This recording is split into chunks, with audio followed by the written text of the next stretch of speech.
My beloved child, stop for a moment and let everything around you become quiet. Do not rush past these words as if they were only another sound in a crowded day. You have carried too much noise for too long. You have answered too many demands and tried to satisfy voices that never truly knew your heart. This moment is not meant to frighten you. It is meant to bring you back. You may think you arrived here by chance. You may believe this message appeared because of an ordinary choice or a simple click. But look deeper. There are times when I place a gentle interruption in your path because your soul has been moving so quickly that it can no longer recognize its own exhaustion. This is one of those moments. My beloved child, I have seen the pace you have been keeping. I have seen how you wake up already thinking about what must be done. You carry yesterday into today before the morning has even begun. You tell yourself that you are being responsible. You promise that rest will come later, but later keeps moving. The list grows, the pressure returns, people keep asking, and quietly beneath all of it, your heart begins to feel far away from the life I intended for you. You were not created to live as a machine. You were not formed only to complete tasks, solve problems, and survive from one difficult day to the next. I placed breath in you for more than endurance. I gave you a spirit that can know peace, receive wisdom, love deeply, and walk with purpose. Yet you have mistaken constant strain for faithfulness. You believe that if you stop, something important will collapse. You fear people will be disappointed, opportunities will disappear, or your value will be questioned. So you keep moving even when your thoughts are tired, your body is heavy, and your joy is difficult to find. My beloved child, listen carefully. Not every burden on your shoulders came from me. Some burdens were placed there by fear. Some came from comparison. Some came from trying to prove that you are worthy of love. Some grew from saying yes when your spirit was asking you to pause. Others were handed to you by people who became comfortable watching you carry what they should have carried themselves. I am not speaking this to make you angry. I am speaking so that you can see clearly. I do not stand before you with accusation. I come near with compassion. I know why you kept going. You wanted to be dependable. You wanted to protect the people you love. You were trying to keep everything from falling apart. But my beloved child, you were never meant to hold the whole world together. That place belongs to me. You are tired because you have been standing in a position that was never yours. You have tried to control outcomes, carry other people's emotions, repair every broken situation, and prepare for every possible problem. You have treated worry like wisdom and tension like preparation. But worry has not made you safer. It has only made your inner world louder. That is why I am asking you to stop now. Not forever, not because your responsibilities do not matter. Stop long enough to hear what fear has been covering. Stop long enough to remember that I am present. Stop long enough to let your breathing become steady and your thoughts become honest. In the book of Psalms, I invited my people to become still and recognize that I am God. That invitation was not written only for peaceful days. It was given for moments when the world feels unstable and the heart forgets where strength comes from. Stillness is not weakness. Stillness is where false urgency loses its power. I have not forgotten you. I have not stepped away because you became tired. I have not rejected you because your faith has felt weak. I have not closed my heart because you struggle to understand what comes next. I have been nearer than you knew. I was with you in the quiet drive home when you did not want to speak. I was with you in the early hours when sleep would not come and every unfinished concern seemed larger than it truly was. I saw all of it. Sit with me for a moment. You do not need to solve your entire life today. You do not need to answer every question before receiving peace. You do not need to see the full path before taking the next honest step. You only need to listen. My beloved child, something within you has known that your current rhythm cannot continue. You have felt the warning in your body, the restlessness in your thoughts, and the quiet sadness that appears even when nothing outward seems wrong. Do not ignore that signal. It is not proof that you are failing. It may be the beginning of wisdom. It may be the moment you finally admit that the way you have been living is no longer giving life to your soul. I am not calling you into panic. I am calling you into alignment. I am asking you to stop running without me. There are burdens you must examine. There are doors you may need to close because their season has ended. There are expectations that must be returned to the people who placed them upon you. But that work begins here. It begins with listening. It begins with believing that this pause is not wasted time. It begins with accepting that you are loved, even when you are not producing, fixing, proving, or performing. My beloved child, lift your eyes. The road ahead is not empty. I am already there. The peace you thought was gone has not disappeared. It has been buried beneath pressure, hurry, and fear. The strength you need will not come from forcing yourself harder. It will return as you learn to walk with me again. So stay here for this moment. Let the noise settle. Let your heart become honest. I am calling you back before exhaustion becomes your identity. I am calling you back before the world convinces you that survival is the same as living. I am calling you back because there is still light in you, still purpose before you, and still a path that can lead your soul into peace. My beloved child, stop now. Hear me. You are not here by accident. You are being invited to begin again. My beloved child, beginning again does not mean adding more weight to your life. It means learning what must be removed. Before you take another step, I want you to look honestly at what you have been carrying. Some of it has been on your shoulders for so long that you no longer question whether it belongs there. You wake with it, you work beneath it, you take it into conversations and restless nights. You have become familiar with the pressure, but familiarity does not make a burden holy. There are responsibilities I have given you, and there are responsibilities fear has placed upon you. There are acts of love I have invited you to offer, and there are sacrifices you have made because you were afraid someone would withdraw their approval. These things may look similar. Inside your soul, they feel different. What comes from me may require courage, patience, and effort, but it will not slowly erase you. My direction may stretch your faith, but it will not demand that you abandon the person I created you to be.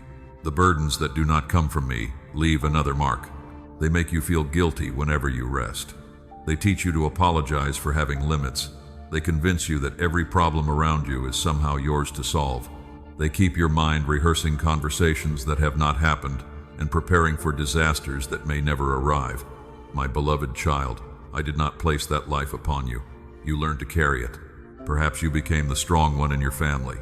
You noticed what others needed before they said a word.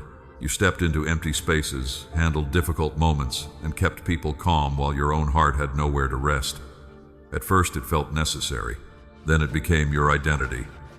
You began to believe that being needed was the same as being loved. You believed your place in other people's lives depended on how much you could endure for them, so you gave more. You listened longer. You fixed what others refused to face. You accepted blame to keep the peace. You said yes while something inside you whispered no. You carried disappointment quietly because you did not want anyone to call you selfish. I saw every one of those moments. I saw the message you answered when you needed silence. I saw the favor you agreed to while your own work remained unfinished. I saw you smiling through a conversation that left your chest tight and your thoughts heavy. You told yourself this was kindness. Sometimes it was. Sometimes it was fear wearing the clothing of kindness. My beloved child, I want you to learn the difference. Love does not require you to disappear. Compassion does not mean taking responsibility for every choice another person makes. Faithfulness does not mean remaining available to every demand. And peacekeeping is not the same as peace. You can keep everyone comfortable while a storm grows inside you. That is not the peace I give. The peace I give does not depend on your ability to control every outcome. It begins when you trust that I am still working in places your hands cannot reach.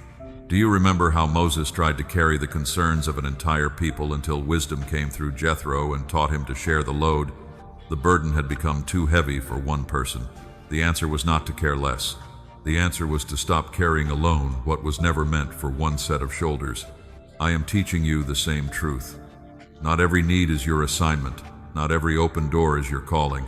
Not every urgent request deserves an immediate yes. Some things can wait. Some things belong to someone else. Some situations need prayer. Some people need to face the consequences of their choices instead of being rescued each time discomfort appears. This does not make you cold. It makes you honest. My beloved child, there is another weight you have been carrying. It is the burden of trying to predict everything. You examine possibilities because uncertainty frightens you. You imagine the worst so you can feel prepared. You replay decisions searching for where everything might go wrong. You call this caution, but often it is anxiety asking for control. You cannot protect yourself from disappointment by thinking about it first. You cannot prevent every loss by refusing to relax. You cannot create certainty by exhausting your mind. I know tomorrow. You do not. That is not a punishment. It is an invitation to trust me day by day. When I gave manna in the wilderness, I gave enough for the day. My people were not asked to carry tomorrow's provision before tomorrow arrived.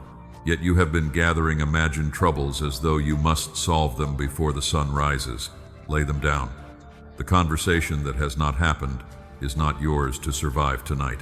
The decision that has not been placed before you does not need an answer today. The future does not become safer because you lose sleep over it. My beloved child, I am not telling you to become careless. I am asking you to become free. There is a difference between preparation and fear. Preparation leads to a clear next step. Fear leads to endless circles. Preparation respects your limits. Fear accuses you whenever you stop. You have listened to that accusing voice for too long. It tells you that you should have done more. It reminds you of everyone who might be disappointed. It measures your day by what remains unfinished and ignores everything you carried with courage. That voice is not mine. My voice may correct you, but it does not crush you. I lead you toward truth without stripping away your dignity. I show you what must change while reminding you that you are still held. So breathe again. Look at what is in your hands. Ask yourself whether I truly placed it there, or whether guilt, fear, habit, or another person's expectation handed it to you. You do not have to release everything at once. Begin with one burden, one unnecessary apology, one responsibility that belongs to someone else, one worry about a future you cannot control. Give it to me. Let your hands become lighter. You may feel uncomfortable at first because pressure has become familiar. Quiet may feel strange. Saying no may feel unkind. Rest may make you think you are falling behind. But discomfort does not always mean you are making the wrong choice. Sometimes it means an old pattern is losing its power. My beloved child, I am leading you out of a life built around constant proving. I am teaching you to serve without losing yourself, to love without becoming bound, and to prepare without surrendering your peace.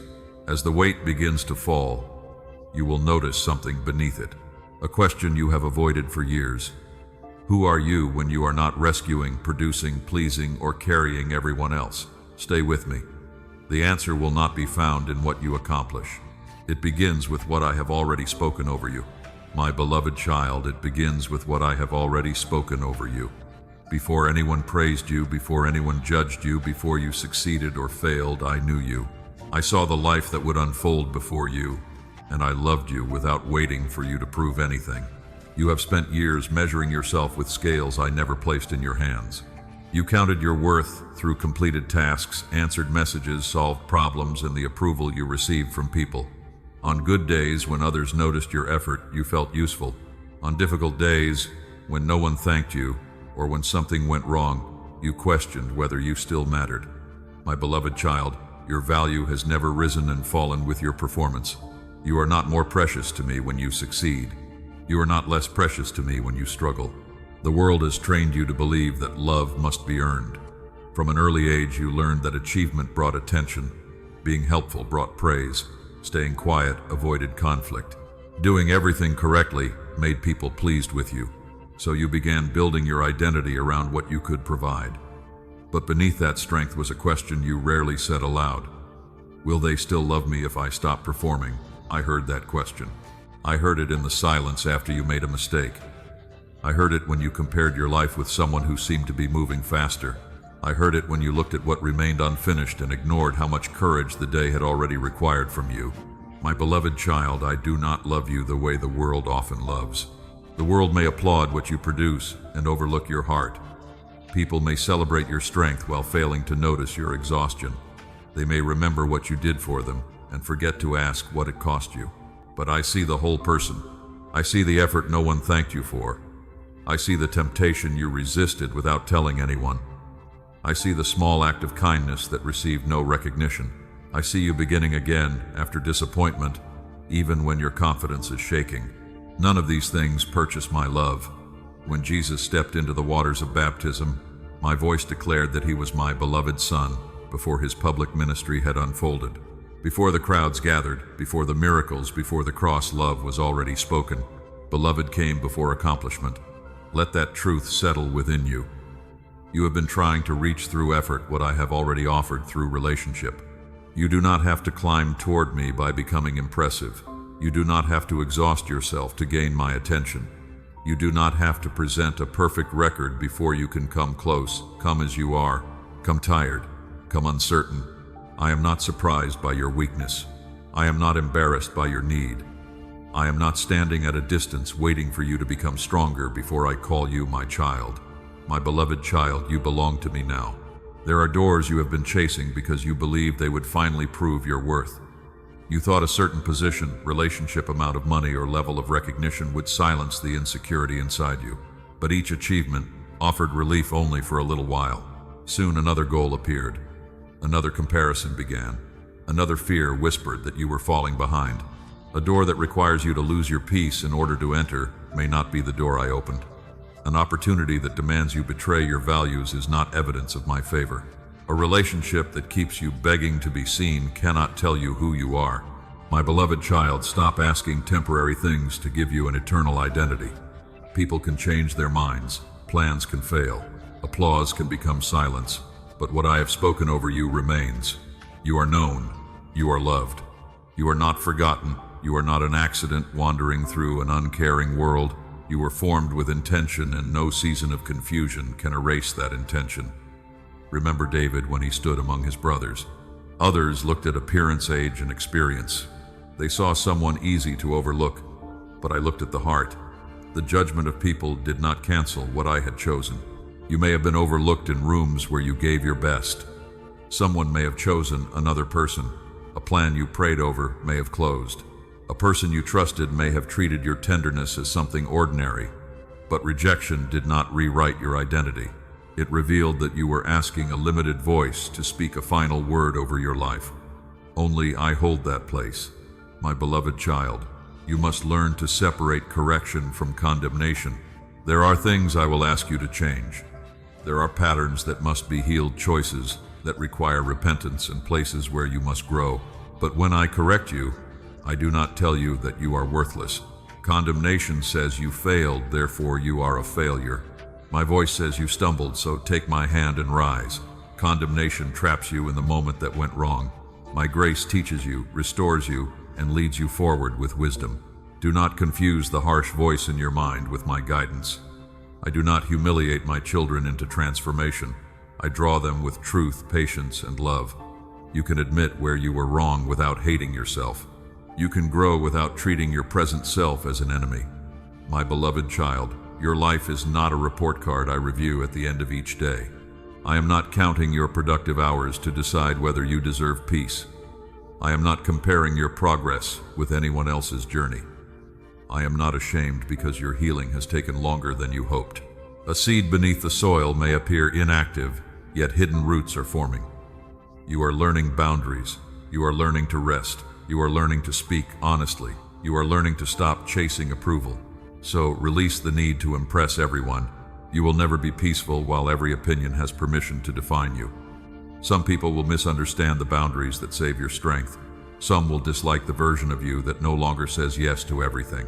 Their discomfort is not a command from me. My beloved child, live from love, not for love. Serve because your heart is full, not because you fear being abandoned. Work with integrity, not because your achievements determine your identity. Give generously, but do not give away the peace I asked you to guard. When you know who you are, you stop chasing every open door. You stop treating rejection as destruction. You stop allowing applause to control your direction. And as those false measures begin to fall away, another truth becomes visible. Not every accusing thought came from you. Not every pressure began in your circumstances. There is a quieter battle beneath the surface, and I am about to teach you how to recognize it. My beloved child, that quieter battle beneath the surface is real, but I do not want you to become afraid of everything you cannot see. I want you to become aware. There is a difference between fear and discernment. Fear makes you suspicious of every difficult day. Discernment helps you notice what pulls your heart away from truth, peace, and trust. The battle is not always loud. Sometimes it begins with one restless thought before morning. You open your eyes, and before your feet touch the floor, your mind is already carrying 10 imagined problems. Nothing has happened yet, but your body feels as though danger has entered the room. Then another thought arrives. You are behind. You are not prepared. Something will go wrong. No one will help you. By the time the day begins, your strength has already been drained by a fight that took place in your mind. My beloved child, not every thought deserves your agreement. Some thoughts are only echoes of old fear. Some come from wounds that have not yet healed. Some are strengthened by exhaustion, isolation, and noise. And some are whispers meant to pull your attention away from what I have spoken. You must learn to test what enters your mind. Does this thought lead you toward wisdom, or does it trap you in panic? Does it reveal a step, or does it leave you circling the same fear? Does it draw you closer to me, or does it convince you that you are alone? My voice may warn you, but it will not scatter you. My voice may ask you to change direction, but it will not bury you beneath confusion. Even when my instruction is difficult, it carries a quiet steadiness. The voice of fear demands an answer immediately. My wisdom teaches you when to wait.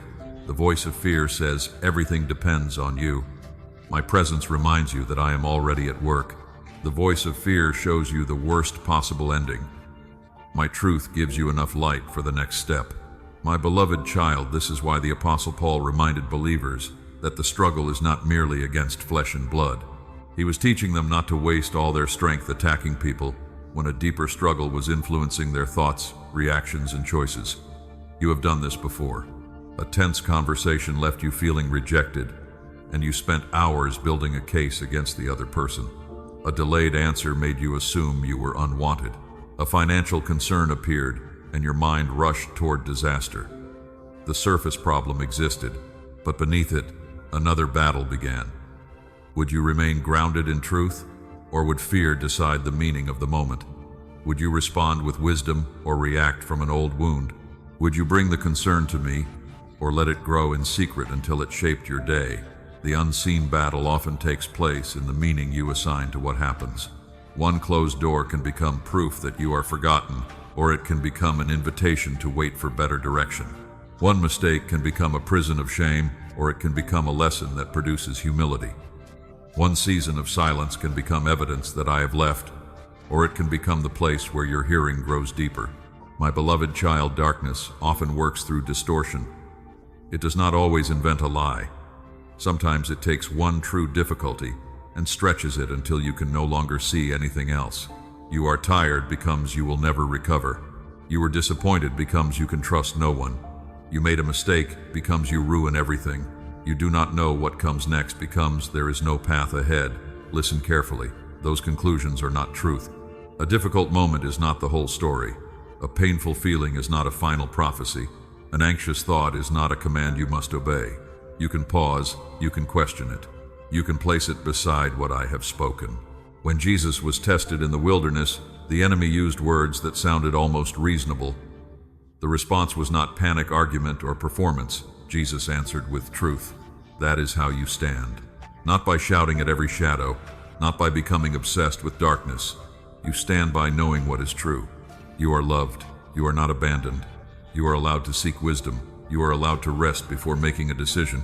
You are allowed to ask for help. You are allowed to refuse a thought that leads only to despair. My beloved child, peace is not passive. Peace is the guarded place within you where confusion cannot make every decision. Peace helps you hear before you react. It gives you room to pray before you speak. It keeps another person's anger from becoming your identity. It allows you to face a real problem without allowing that problem to become your master. This is why the enemy of your peace often uses exhaustion. When you are tired, small problems appear enormous. Words hurt more deeply. Patience becomes thin. Old memories return with force. You begin to doubt what you understood the day before. So care for the condition of your soul. Sleep when your body needs sleep. Step away from constant noise. Speak with someone you trust. Eat, breathe, pray, and let your mind settle before you call every heavy feeling a spiritual message. I created you as a whole person. Your body, mind, emotions, and spirit affect one another. Wisdom does not ignore this. Wisdom pays attention without allowing fear to explain everything. My beloved child, I do not want you to blame yourself for every struggle. You are learning. There will be days when anxiety reaches you before truth does. There will be moments when you react and later wish you had paused. There will be nights when your thoughts feel louder than your faith. Do not turn those moments into evidence against yourself. Return to me. Name what happened. Ask what is true.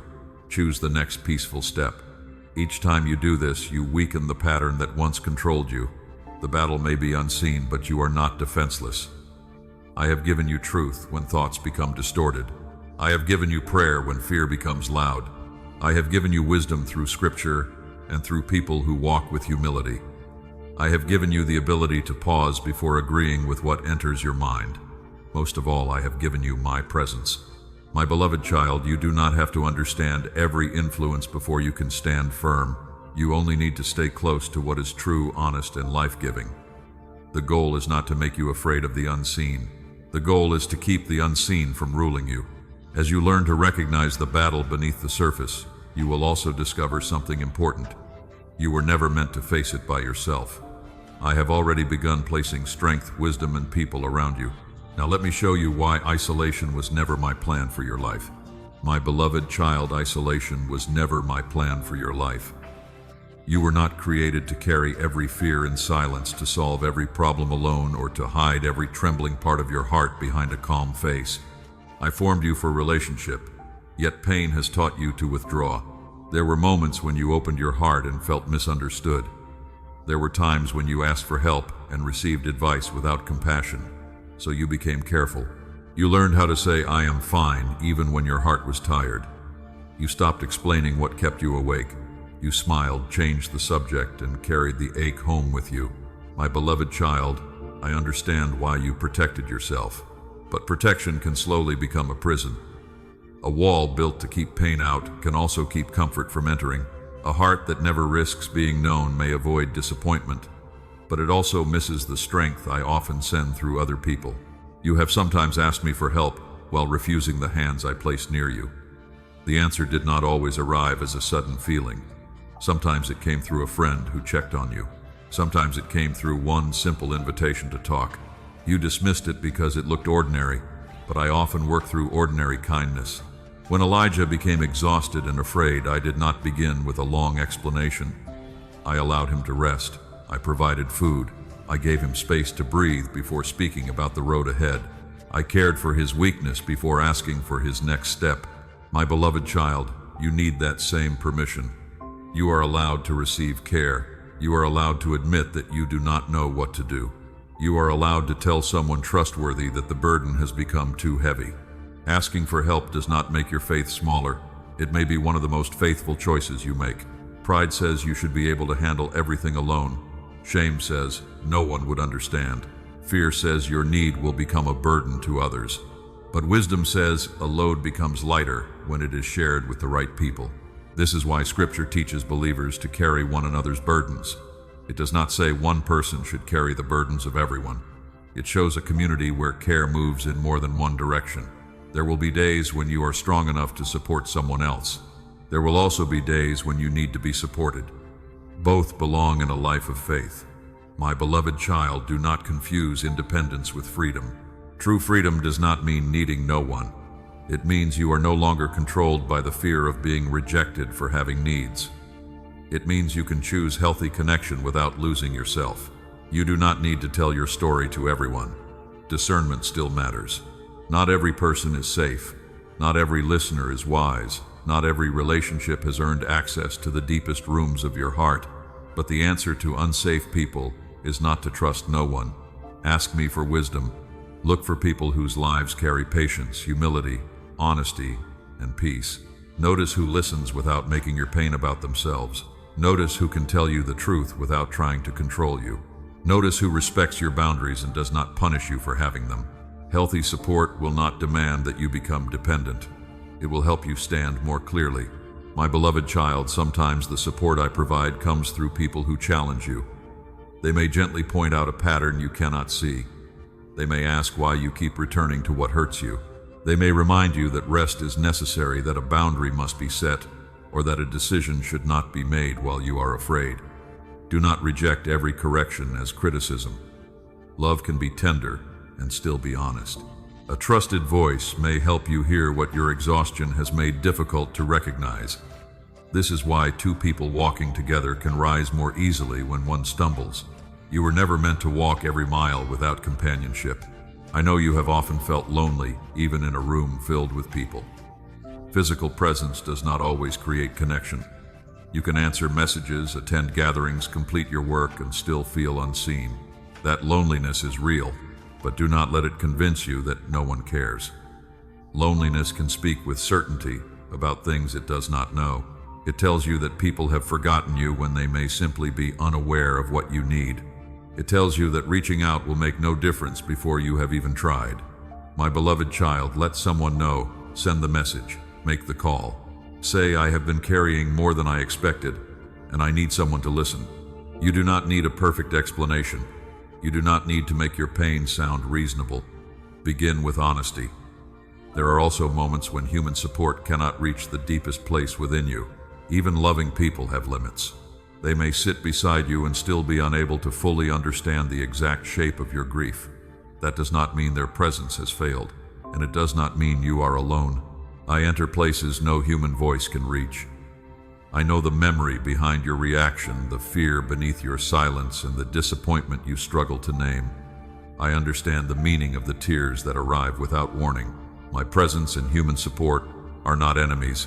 I can comfort you directly, and I can comfort you through the people I send. I can speak in prayer, through scripture, through wise counsel, and through the steady companionship of someone who refuses to leave when the conversation becomes difficult. My beloved child, allow care to reach you in more than one form. Do not wait until you are collapsing before you speak. Do not call silence strength when it is slowly draining your hope. Do not assume that being loved means never needing anything. You are my child, not a lonely soldier sent into battle without shelter, guidance, or companionship. I am building a circle of support around your life. Some of it may already be present, though pain has made it difficult for you to notice. Some connections will need to be strengthened. Others will come in the season ahead. Be open, but remain wise. Receive, but keep healthy boundaries. Speak honestly, but do not surrender your discernment. My beloved child, the battle becomes clearer when you stop hiding within it. Fear loses some of its power when it is brought into a safe conversation. Shame weakens when truth is spoken in the presence of compassion. You have carried enough alone. Let me teach you how to receive support without losing your voice, and how to belong without abandoning yourself. As you begin to open your heart, you may discover emotions you have kept buried. Do not turn away from them. I have already seen every tear you were too afraid to show. My beloved child, I have already seen every tear you were too afraid to show. I saw the ones that never reached your face because you swallowed them before anyone could notice. I saw the nights when your eyes burned from holding back what your heart wanted to release. I saw the moment you turned toward the window, lowered your voice, and told yourself that you had to stay strong. You thought no one knew. I knew. You thought the pain had become invisible. You laughed at the right moments. You helped other people with their problems, while your own sorrow remained folded inside you. My beloved child, hidden pain is still pain. It does not become smaller. It does not disappear because people praise your strength. It does not lose its weight because you have carried it for a long time. There are tears connected to things you can name. A relationship that changed. A prayer that seemed unanswered.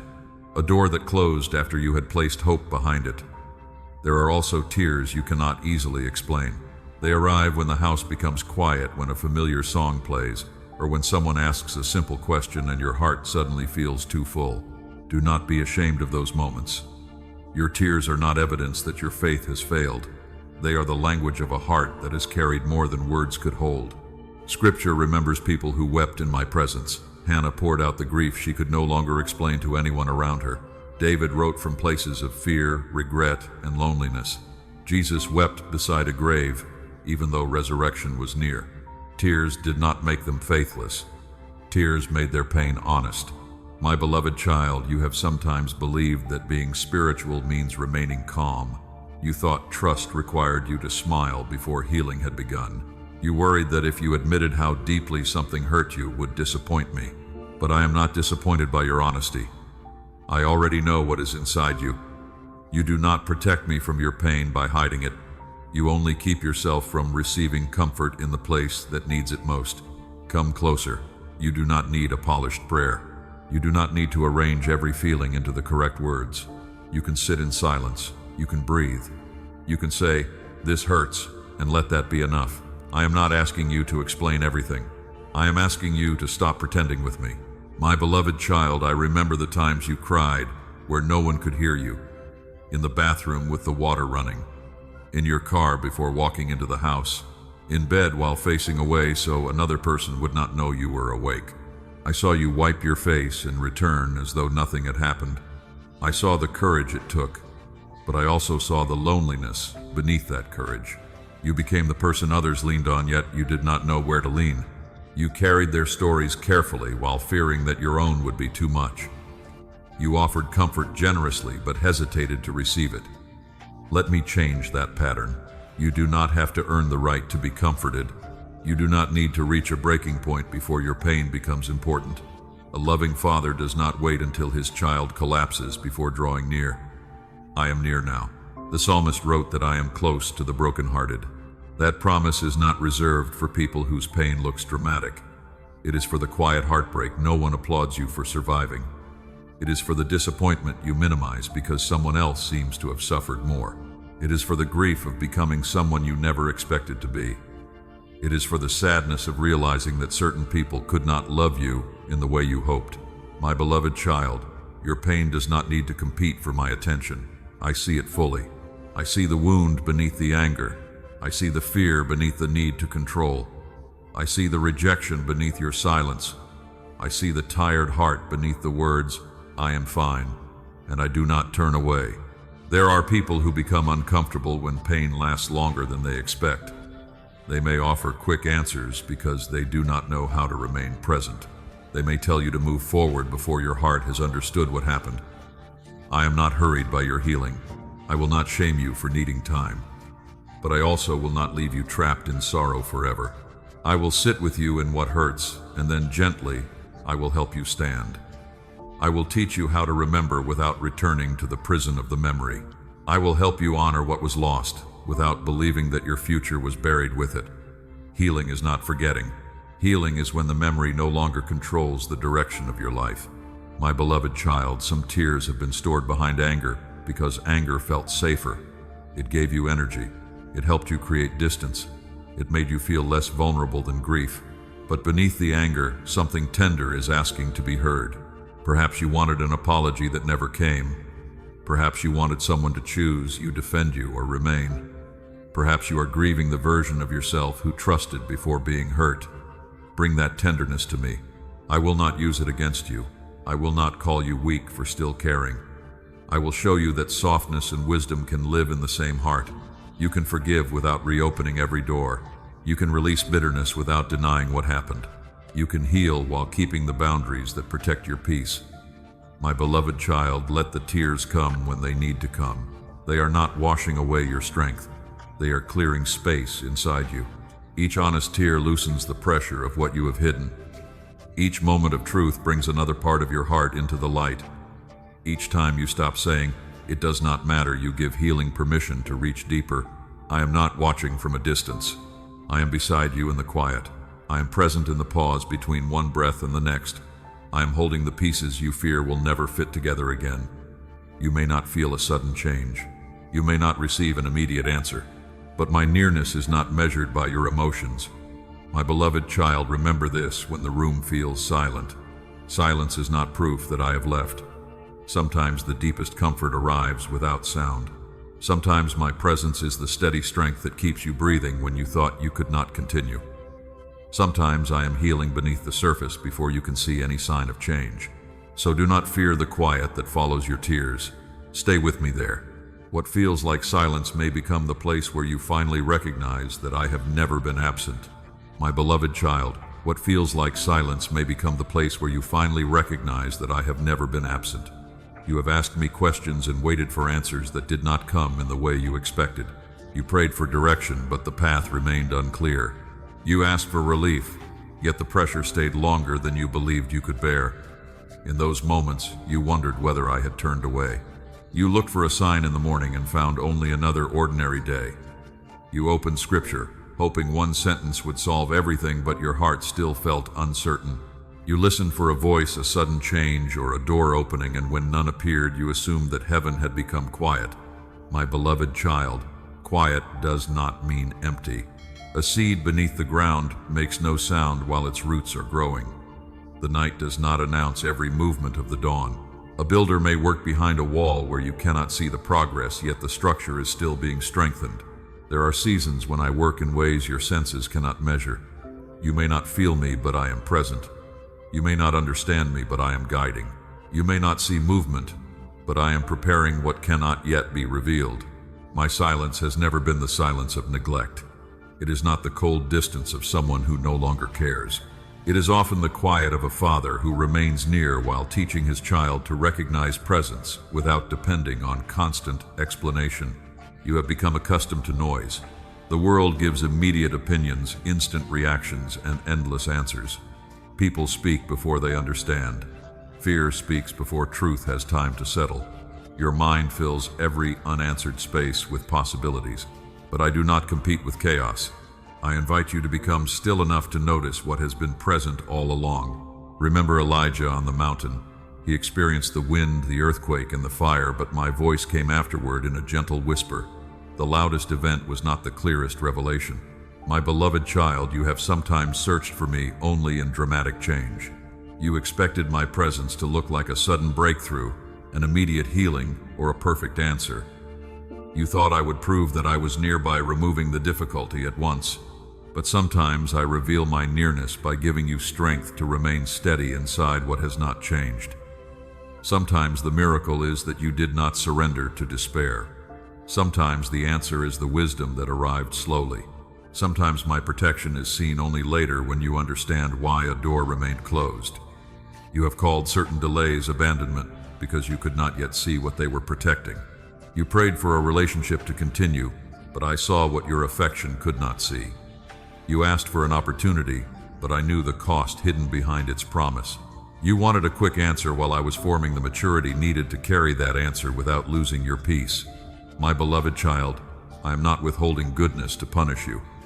I am not making you wait because your prayer was imperfect. I am not measuring how long you can suffer before deciding to care. I hear you, but love does not always answer by giving immediately.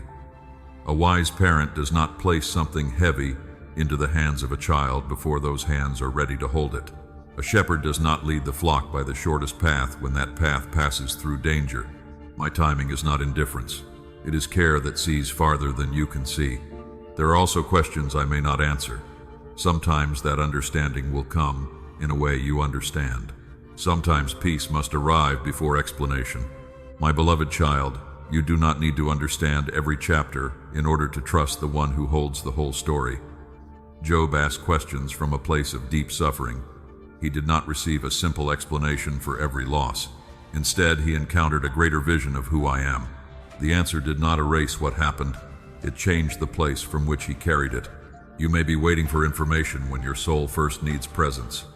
You may be asking me to explain the storm while I am teaching you how to recognize that I am in the boat. Look back. There were times you believed you would not survive, yet strength arrived for one more day. There were moments when no clear solution appeared, yet a person called at the right time. There were nights when your thoughts became heavy, but something within you kept choosing to breathe, pray, and continue. That was not nothing. I was there. My beloved child, do not judge my closeness by the intensity of your feelings. Emotions are real, but they change. On another day, exhaustion may make every promise seem distant. My presence does not rise and fall with your emotions. I remain.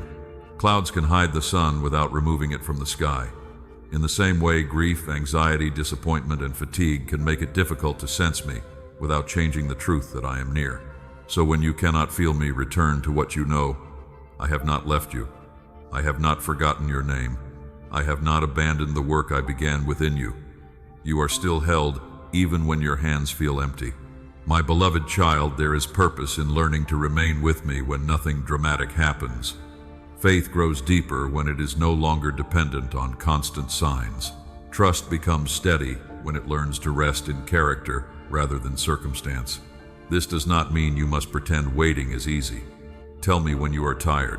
Tell me when the silence hurts. Tell me when you are afraid that nothing will change. Honest prayer does not offend me. I would rather receive your true words than listen to phrases your heart does not mean. Sit with me as you are. Let silence become companionship instead of punishment. Let waiting become a place where your motives are clarified, your strength is renewed, and your hearing becomes less dependent on noise. I am not asking you to stop hoping. I am teaching you to hope without forcing the timing. There will be movement. There will be direction. There will be a moment when what seemed hidden begins to make sense. But before that moment arrives, I want you to know me here, in the quiet place, where there is no applause, no dramatic sign, and no immediate answer. My beloved child, this season is not empty. Something is being formed beneath what you can see. Old fears are losing their authority. Your need to control every outcome is being softened.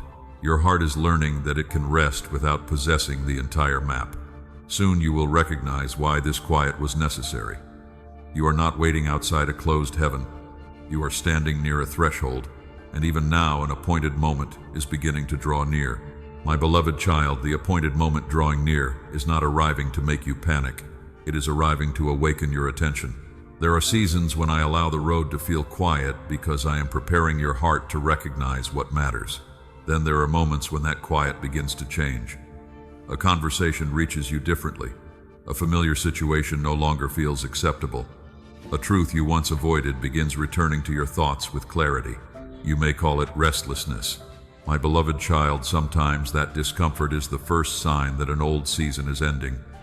You have remained in places because they were familiar. You have continued patterns because changing them seemed more frightening than enduring them. But now your spirit is becoming less willing to live divided. Something within you is asking for honesty. Something within you knows that you cannot keep carrying yesterday into every tomorrow. This is why I am asking you to become attentive. An appointed moment is not always announced by a dramatic event. It may begin with a conviction that will not leave. It may appear as the courage to say what you have postponed. It may come through a closed door that forces you to stop moving in the wrong direction. When Samuel first heard his name called in the night, he did not immediately understand who was speaking. He needed guidance. He needed stillness. He needed to answer with a willing heart. In the same way, you may not understand everything at once. My beloved child, do not confuse urgency with anxiety. Anxiety pushes you to act before you can think. It tells you that everything will be lost unless you decide immediately. It fills your mind with imagined consequences and makes every option feel dangerous. The urgency that comes from me carries a different spirit. It is clear without being cruel. It is firm without being frantic. It may ask you to move, but it will not force you to abandon wisdom. When I bring something to your attention, I also invite you to bring it into prayer.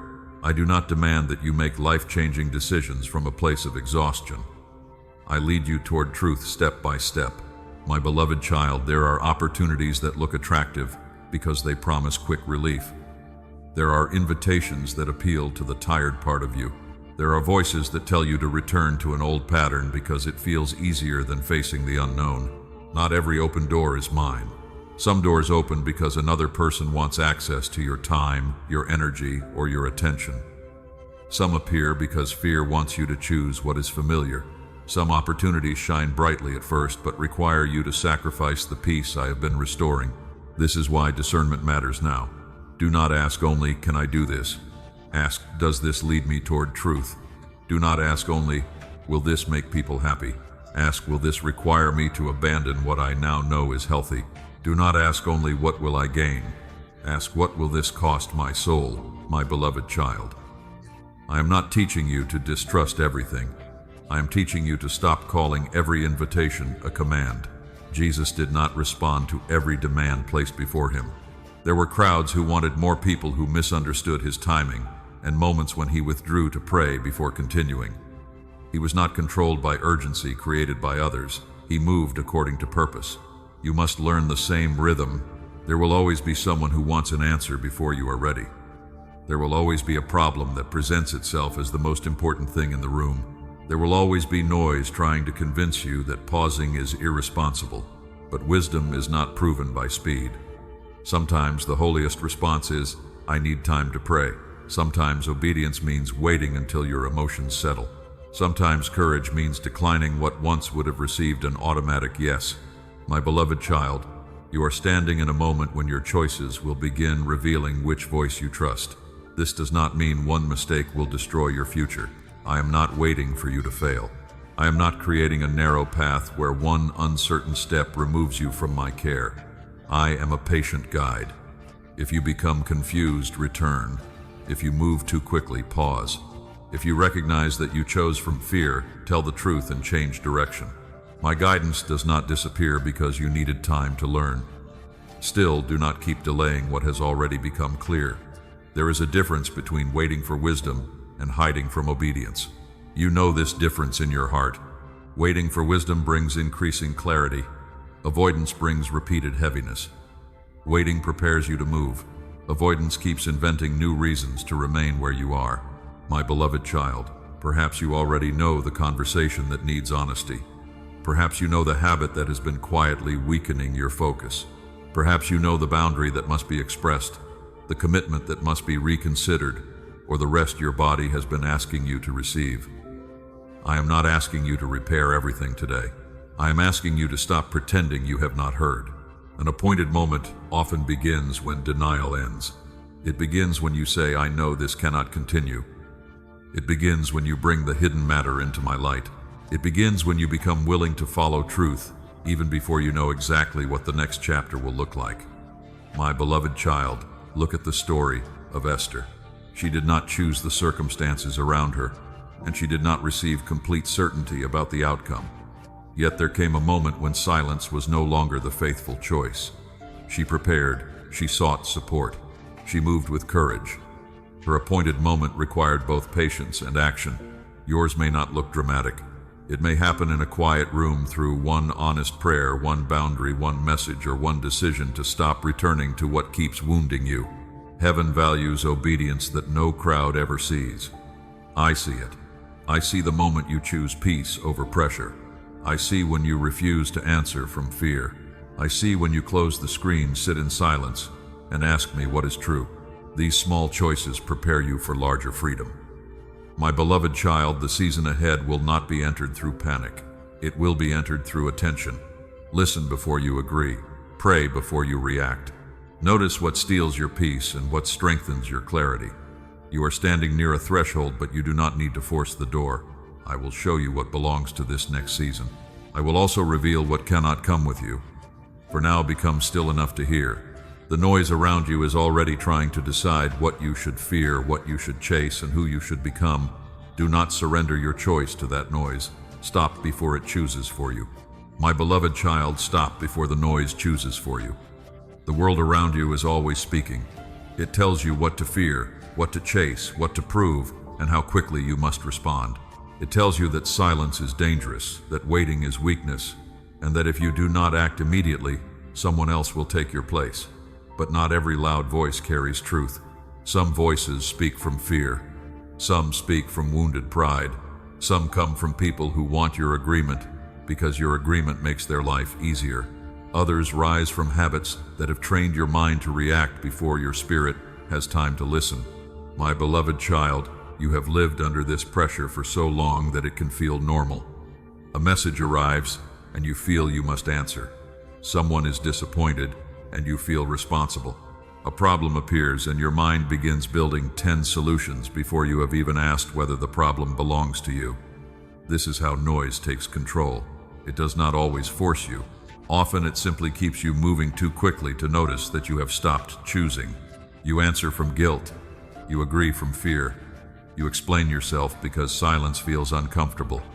You return to what hurt you because the familiar voice sounds safer than the quiet road ahead. My beloved child, I am asking you to interrupt that pattern. Pause before you respond. Breathe before you defend yourself. Pray before you accept what another person has placed upon you. You do not owe every voice immediate access to your mind. You do not owe every demand an instant answer. You do not have to make a permanent choice while your emotions are temporary and unsettled.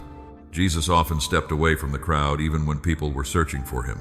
He was not careless. He was not avoiding purpose. He understood that constant demand could not be allowed to replace communion with the Father. He returned to quiet because quiet kept his direction clear. My beloved child, you need that same quiet.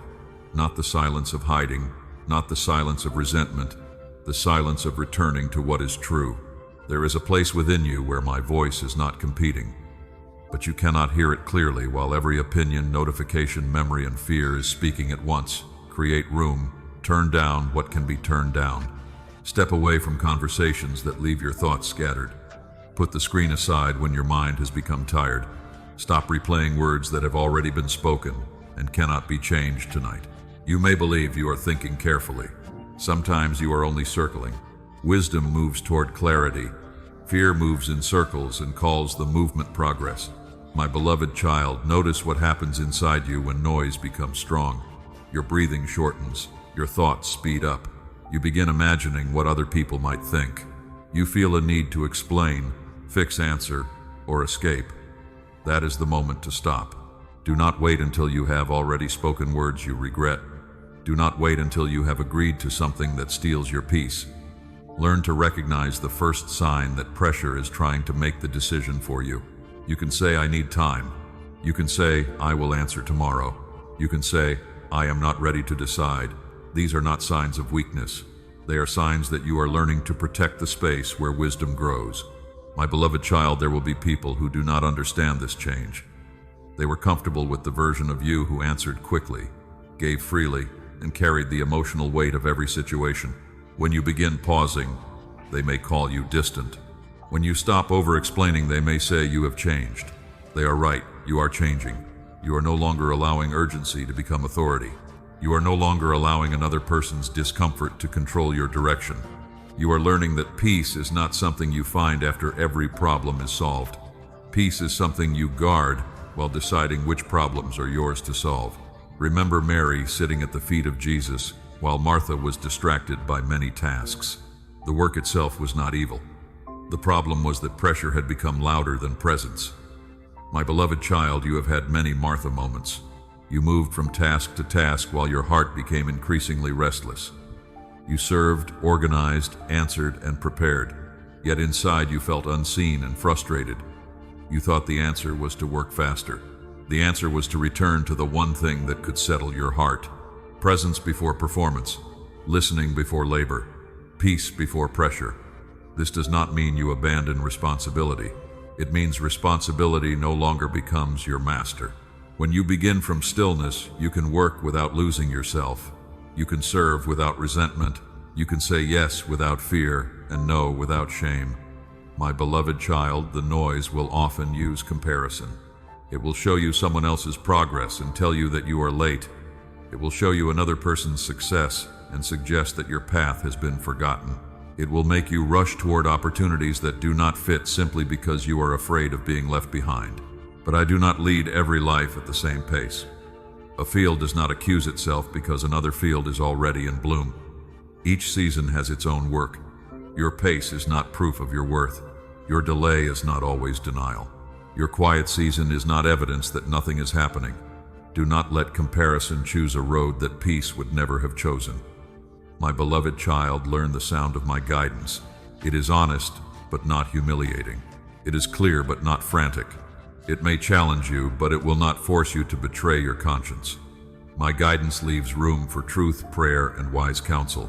It does not demand that you ignore warning signs just to keep someone pleased. When the noise says hurry, ask why. When fear says answer now, ask what would happen if you waited. When guilt says you are responsible for everything, ask whether I truly placed that burden in your hands. You will begin to see how many decisions were once made by voices you never examined. That realization may feel uncomfortable. Do not condemn yourself. Awareness is the beginning of freedom. My beloved child, I am teaching you to choose from peace, not pressure. The next season will require a quieter heart. Some old invitations will return. Some familiar voices will call you back. Some patterns will present themselves as comfort because they know you are learning to leave. Do not answer automatically. Stay still long enough to recognize what belongs to your future and what belongs to your past. As the noise loses its authority, you will begin to see certain doors more clearly. Some have remained open only because you were afraid to close them. I will give you courage to close them without bitterness. And now, my beloved child, it is time to look at those doors. My beloved child, it is time to look at those doors. Some have remained open because you hoped the past would return in a better form. Some stayed open because you feared that closing them would make you unkind. But an open door always allows something to enter. It may allow an old voice to return. It may allow guilt to walk back into a room you had begun to heal. It may allow a familiar pattern to convince you that nothing has changed. My beloved child, I am not asking you to close every door in fear. I am asking you to notice which doors no longer lead toward life. There are doors that once served a purpose. A relationship taught you something. A season strengthened you. A habit protected you when you did not yet know a healthier way to cope. But what helped you survive one season may not guide you into the next. You have sometimes mistaken history for destiny. Because something has been part of your life for years, you assume it must remain forever. Because a person once mattered deeply, you believe their access should never change. Because a pattern once brought comfort, you defend it even after the comfort has turned into emptiness. A coat that protected you in winter becomes a burden when the season turns warm. A boat that carried you across water should not be dragged across dry ground. What was useful in one place can become unnecessary weight in another. Do not ask only whether it was once meaningful. Ask whether it is still producing peace, truth, growth, and life. Jesus taught that new wine could not be poured into old wineskins without damage. The new required a vessel able to hold what was coming. My beloved child, I am preparing new understanding, stronger boundaries, clearer purpose, and deeper peace within you. But some old patterns cannot hold what I am forming. You cannot keep saying that your worth comes from me while returning to people who make you beg for respect. You cannot pray for clarity while feeding habits that keep your mind clouded. You cannot ask for rest while praising yourself only when you are exhausted.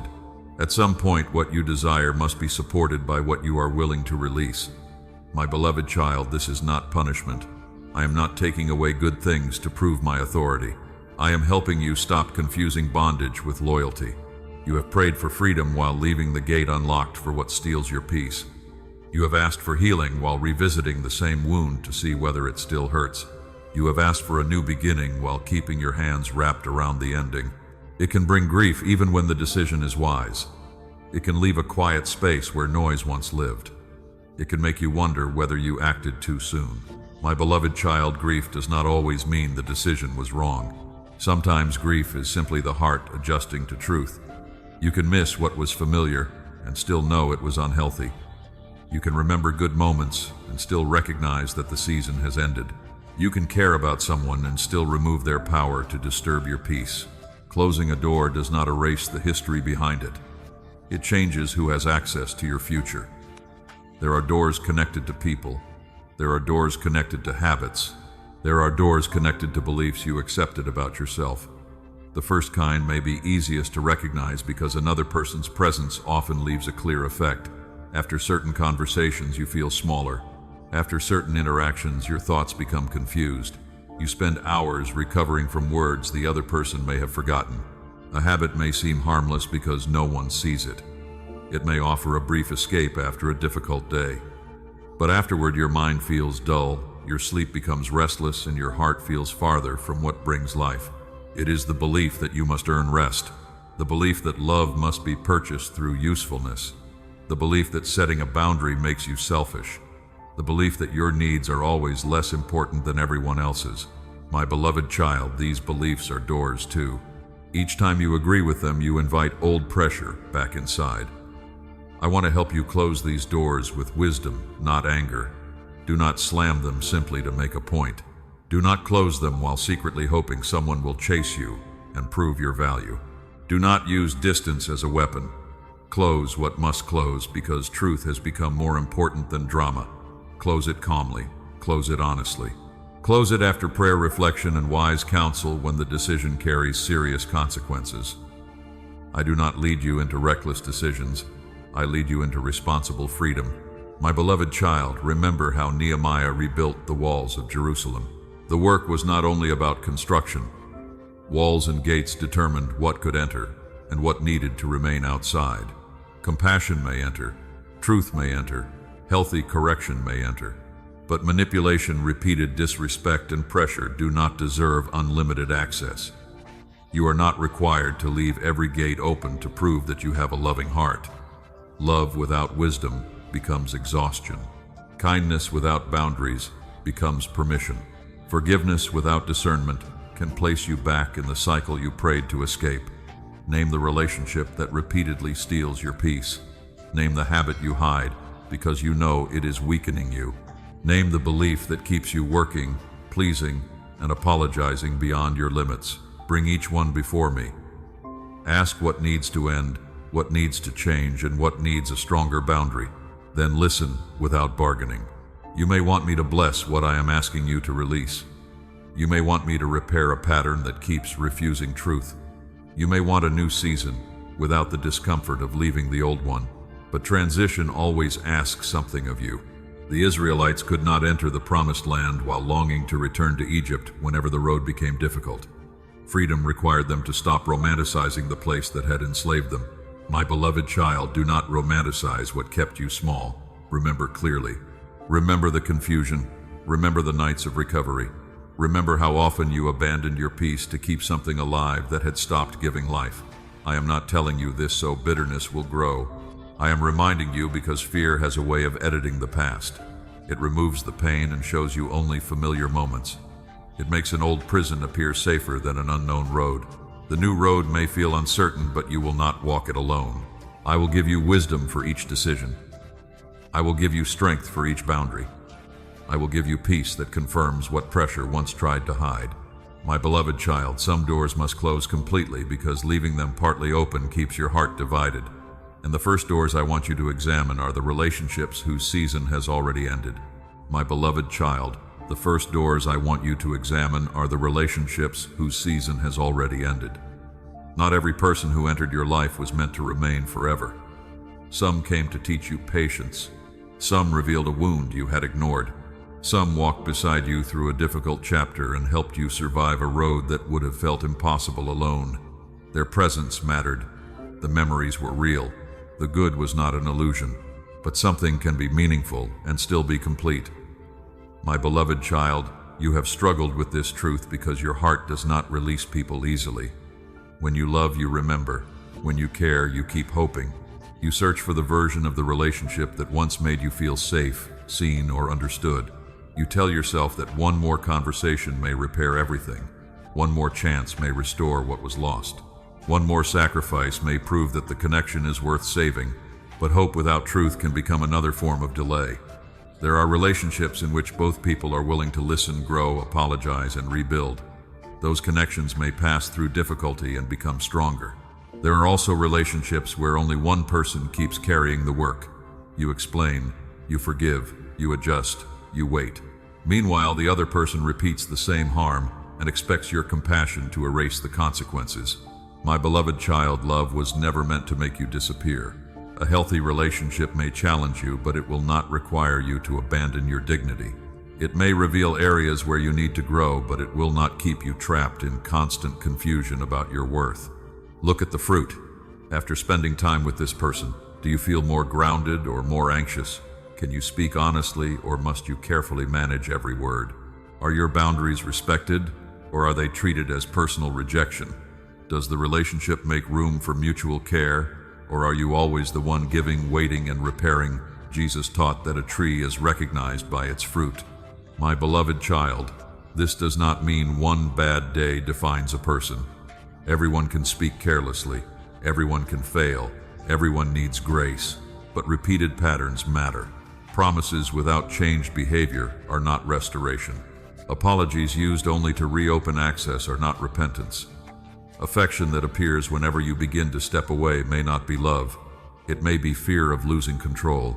You have sometimes confused another person's need for you with their willingness to honor you. They called when they were lonely. They returned when other choices disappointed them. They praised your loyalty when your loyalty benefited them. But when you needed tenderness, patience, or accountability, they became distant. My beloved child, you noticed this long ago. You felt it in the heaviness before seeing their name on your screen. You felt it in the relief that came when plans were canceled. You felt it after conversations that left you questioning, whether your needs were unreasonable. Do not keep dismissing what peace has been trying to show you. I am not asking you to judge their entire heart. I am asking you to be honest about the effect of the relationship on yours. There is a season for holding on, and there is a season for releasing. Ecclesiastes speaks of times to gather and times to let go. Wisdom is knowing which time you are in. My beloved child, releasing someone does not always mean cutting every form of contact. Sometimes it means changing the level of access they have. Sometimes it means ending a conversation when disrespect begins. Sometimes it means refusing to rescue them from consequences that belong to their choices. Sometimes it does mean walking away. But do not make serious decisions from one emotional moment. Pray, observe the pattern, seek counsel from someone wise, calm, and trustworthy. Ask whether your decision is rooted in clarity or revenge.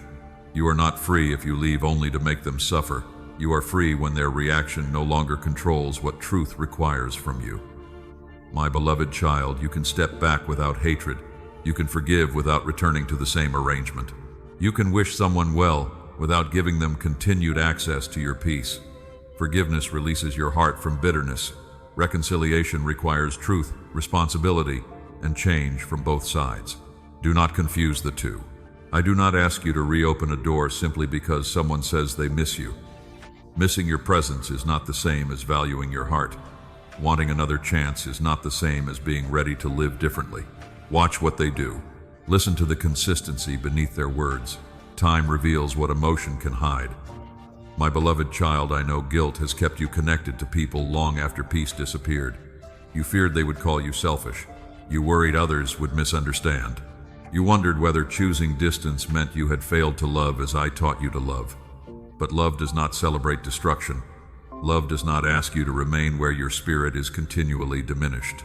Even Paul and Barnabas, after serving together, reached a point where they continued on separate paths. Their disagreement was painful, but separation did not cancel the work I could still accomplish through each life. Some endings do not mean the entire relationship was a mistake. They mean the assignment has changed. My beloved child, stop treating every ending as proof that you failed.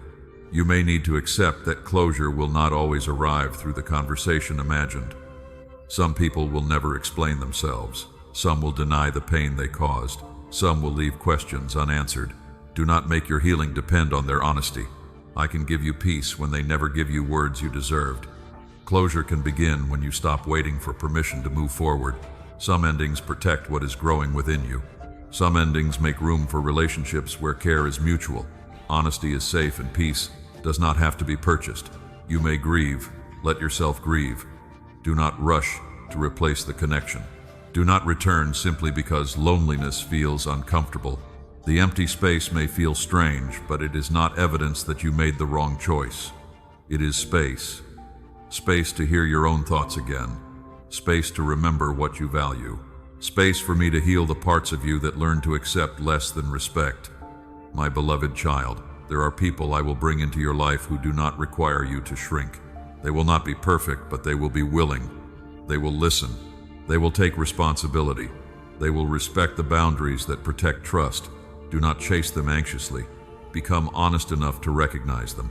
As you release the relationships that have completed their season, your soul will begin to feel lighter. But people are not the only doors that remain open. There are private patterns you return to when no one is watching. And now, my beloved child, we must look gently at the hidden habits that have been dimming your spirit. My beloved child, we must look gently at the hidden habits that have been dimming your spirit. I say gently because shame will not heal you. You have already spent enough time judging yourself. You have promised to do better, failed again, and then spoken to your own heart with words I never gave you. You called yourself undisciplined. You called yourself unworthy. You wondered whether I had grown tired of watching you return to the same pattern. My beloved child, I am not tired of you. I see the habit, but I also see the hunger beneath it.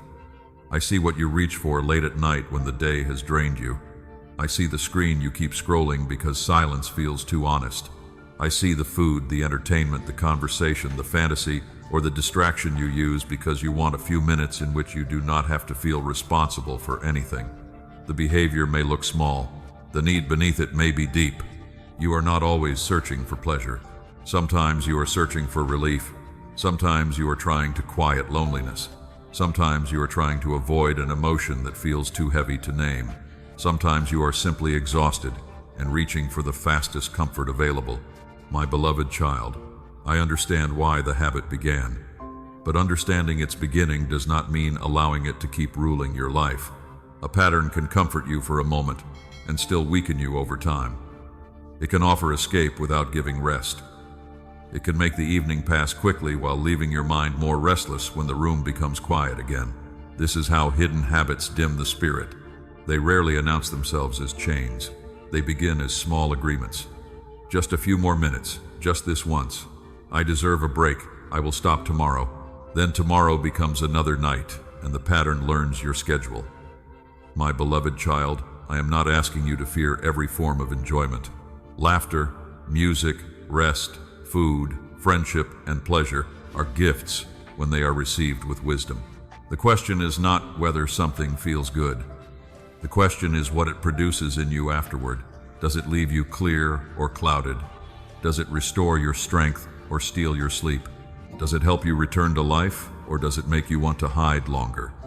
Does it support your peace, or does it require secrecy, excuses, and repeated regret? Jesus taught that the eye is like a lamp for the body.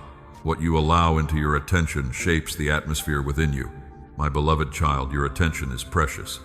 What you watch becomes easier to imagine. What you listen to repeatedly becomes easier to believe. What you practice repeatedly becomes easier to choose without thinking. This is why small habits matter. A garden is not overtaken in one dramatic moment. It changes through what is watered every day. You have watered certain thoughts without realizing it. Comparison, resentment, suspicion, the need for approval, the desire to escape. Then you wondered why peace felt harder to find. Do not condemn yourself. Simply become honest about what you have been feeding. My beloved child, some habits are connected to your phone. You reach for it before your first prayer and return to it after your last thought at night. Other people's lives enter your mind before your own heart has had time to wake. You see success, beauty, opinions, conflict, and endless urgency. Then you carry all of it into your day. Your spirit was not created to absorb every voice. You need quiet before the world begins naming your fears. You need moments when no one is asking for your attention. You need space where your mind can remember what is true. This may mean leaving the phone in another room. It may mean turning off what keeps calling you back. It may mean choosing one quiet hour instead of another hour of restless distraction. My beloved child, small acts of discipline are not punishment. They are protection. When Daniel lived in a place filled with pressure and foreign influence, he made deliberate choices about what he would receive and what he would refuse. His discipline did not come from hatred of the world around him. It came from clarity about who he wanted to remain. You need that clarity. Ask yourself who you become after repeating this habit. More patient or more irritable, more present or more numb, more honest or more secretive, more able to love or more eager to withdraw. The answers may be uncomfortable. Let them guide you, not shame you. My beloved child, you have tried to remove certain habits by force while ignoring the pain that keeps calling them back. You deleted the app, but kept the loneliness. You stopped the behavior, but did not address the exhaustion. You made promises, but did not create a healthier place for your heart to go when the old urge returned. This is why willpower alone has not been enough. You do not only need removal, you need replacement. Replace noise with quiet. Replace secrecy with an honest conversation. Replace late-night escape with sleep. Replace endless comparison with gratitude. Replace the habit of reacting with a pause. Replace the quick comfort with something that truly restores you. My beloved child, when temptation came to Jesus in the wilderness, he did not negotiate with every suggestion. He answered from truth planted within him. You also need truth ready before the difficult moment arrives. Do not wait until you are tired to decide what boundary matters. Choose before the night becomes heavy. Prepare the room, change the routine. Ask someone trustworthy to support you. Make the healthy choice easier to reach. This is not a lack of faith. It is wisdom cooperating with grace. My beloved child, you may stumble while learning. Do not turn one weak moment into permission to abandon the journey. A fall is not a home. Stand again, tell the truth. Notice what made you vulnerable. Return without drama and without hiding. I am more interested in your honesty than in your appearance of perfection. I am healing the root, not polishing the surface. The root may be loneliness. It may be grief. It may be anger you never expressed. It may be a body and mind that have not received true rest for a long time. Listen to that last possibility. Some of the habits you call rebellion may be desperate attempts to find relief because you have forgotten how to rest in a way that restores you. You keep reaching for distraction because stillness feels unfamiliar. You keep borrowing energy from tomorrow because you believe stopping today would make you fall behind. My beloved child, there is a better rhythm. You do not have to numb yourself in order to feel relief. You do not have to exhaust yourself before you are allowed to stop. As these hidden habits lose their hold, I will teach you something deeper. Rest is not the enemy of faithfulness. Rest is one of the ways you return to me. My beloved child, rest is one of the ways you return to me. You have been taught to treat rest as something earned only after every task is finished, every person is satisfied, and every problem is solved. But that day never comes. There is always another message, another responsibility, another concern waiting at the edge of your attention. You tell yourself you will slow down after this week, after this deadline, after this season, yet each finish line moves farther away as soon as you approach it. My beloved child, I did not create you to live without pause. From the beginning, I placed rhythm into creation. There was light and darkness. There was work and there was stillness. There was a time to begin and a time to stop. Rest was not added because creation had failed. Rest was part of the design. You have sometimes acted as though stopping means losing control. You fear that if you step back, someone will be disappointed, something will be forgotten, or the fragile structure of your life will collapse. But listen carefully. If everything depends on your constant exhaustion, then something is already out of order. You are not the one holding the universe together. I am. My beloved child, rest is an act of trust because it requires you to admit that I can continue working while you are still. It asks you to release the belief that your effort is the only thing standing between order and disaster. Stillness tells the truth. You are human. You need sleep. You need quiet. You need time when your value is not being measured by what you produce. It makes you honest. My beloved child, remember Jesus sleeping in the boat while the storm moved around him. The wind was real. The waves were real. The fear of the disciples was real. Yet he rested. He was not ignoring danger. He was showing that peace does not have to disappear simply because circumstances become loud. You have allowed every storm to enter your body. A difficult conversation tightens your shoulders. An uncertain future steals your sleep. Someone else's disappointment follows you into the night. Your body has been carrying messages your mouth never spoke. When you finally become quiet, you may notice sadness, anger, fear, or grief rising to the surface. This is one reason you keep yourself busy. You believe that if you stop, everything you have pushed down will become too much. My beloved child, you do not have to face it alone. Sit with me. Breathe slowly. Tell me what hurts without trying to solve it in the same moment. Rest is not always sleep.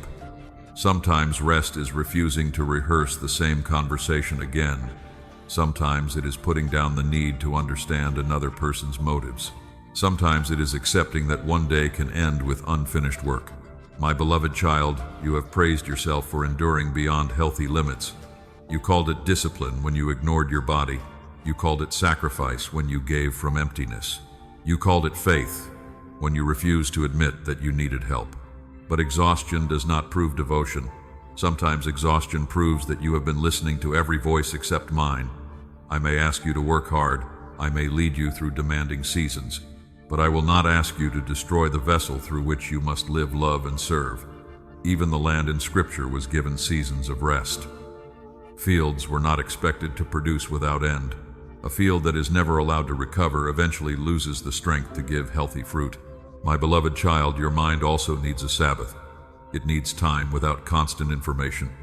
It needs freedom from comparison. It needs moments when you are not consuming other people's fears, opinions, victories, and arguments. You cannot hear clearly when your attention is always crowded. Create a boundary around your peace. Let the morning begin without immediately entering the noise of the world. Let the evening close without carrying every unfinished concern into bed. Choose one small practice. Turn off what does not need to keep speaking. Take a walk without trying to solve your future. Sit in a quiet room and allow your breathing to remind you that life is still being given. Read a few words of scripture slowly instead of searching for a quick answer. My beloved child, rest is not escape. Escape avoids responsibility and leaves it waiting. True rest renews you so that you can return with clarity. After rest, you may still need to have the conversation.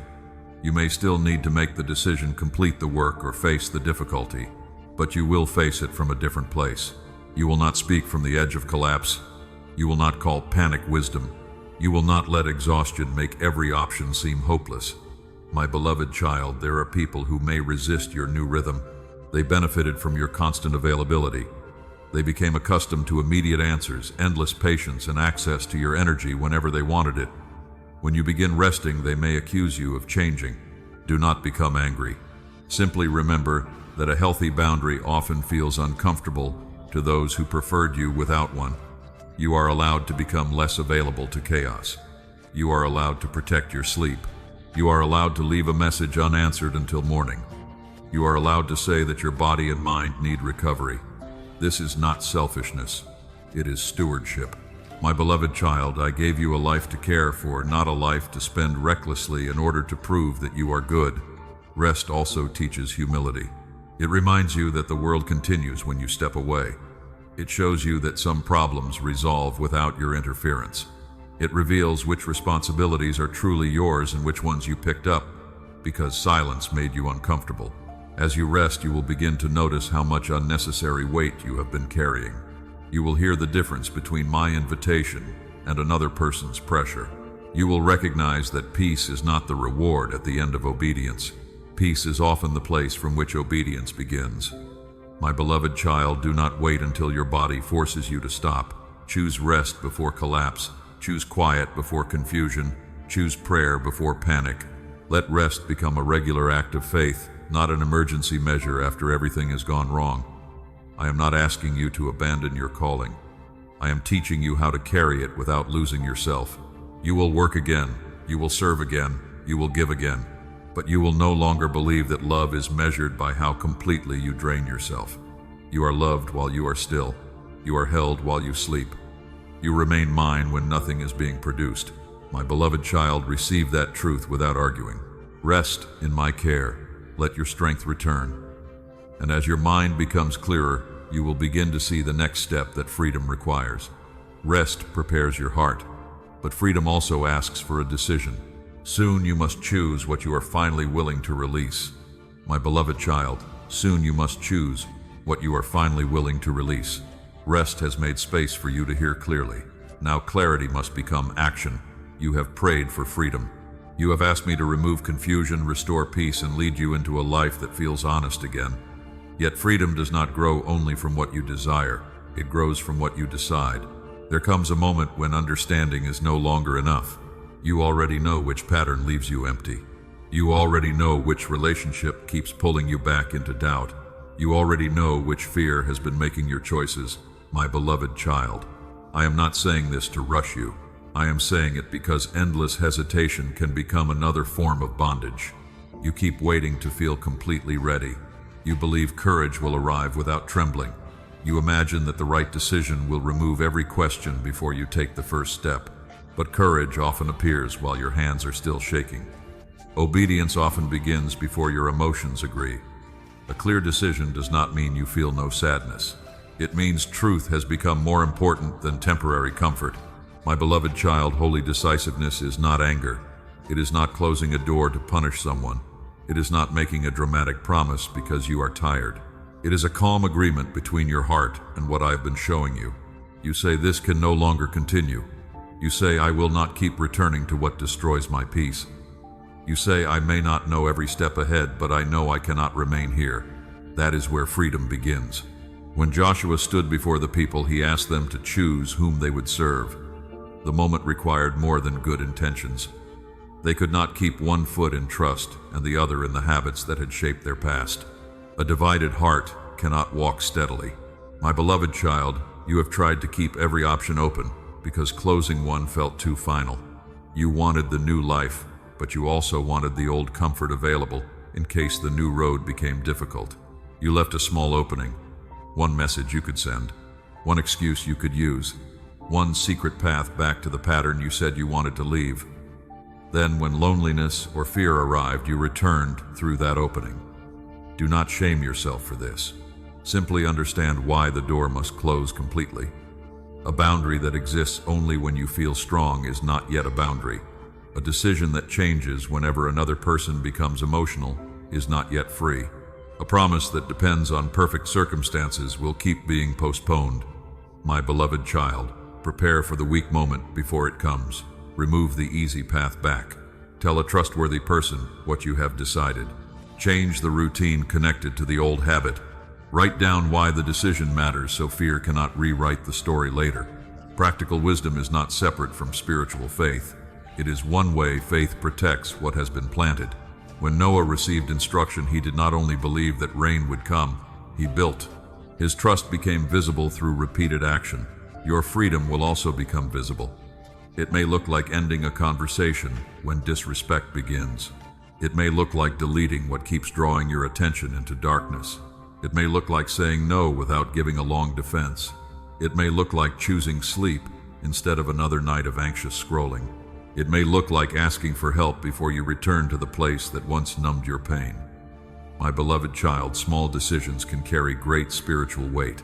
You often wait for one powerful moment that changes everything, but a new life is usually built through quiet choices repeated until they become a new rhythm. You close the door today. Tomorrow, you choose not to reopen it. When memory becomes sweet and selective, you remember the whole truth. When guilt tries to speak, you return to the reason peace required change. When fear says you cannot continue, you take the next honest step. This is holy decisiveness. It is not loud. It is faithful. My beloved child, you may lose the approval of people who benefited from your uncertainty. They may test the boundary. They may remind you of your past words. They may accuse you of being cold because you no longer make yourself endlessly available. Do not answer every accusation. Let consistency speak. A person who truly respects you may need time to adjust, but they will not demand that you abandon your health, conscience, or peace to make them comfortable. You are not responsible for managing every reaction to your obedience. Your responsibility is to act with honesty, humility, and love. My beloved child, decisiveness must also be directed inward. There are beliefs you must stop entertaining. The belief that you are difficult to love. The belief that one mistake has ruined your future. The belief that everyone else deserves rest before you do. The belief that your value depends on being needed. You cannot close an outer door while continuing to welcome the same lie inside your mind. Each time the lie returns, answer it with truth. You are loved before you perform. You are allowed to learn. You are allowed to have limits. You are not abandoned because someone does not understand your boundary. My beloved child, I will not ask you to make every decision at once. Choose the next one. What has become unmistakably clear? What have you been asking me to confirm even though you already know? What keeps disturbing your peace each time you refuse to face it? Bring that one thing before me. Do not bargain with it. Do not make another promise for later. Take one action that agrees with truth. Freedom becomes real when your feet move in the direction your prayers have been asking for. Remember Peter when I called him out of the boat. The water did not become solid before he stepped. He had to move while uncertainty remained. Your step may feel small, but it is not insignificant. Each act of obedience teaches your heart that fear is no longer in charge.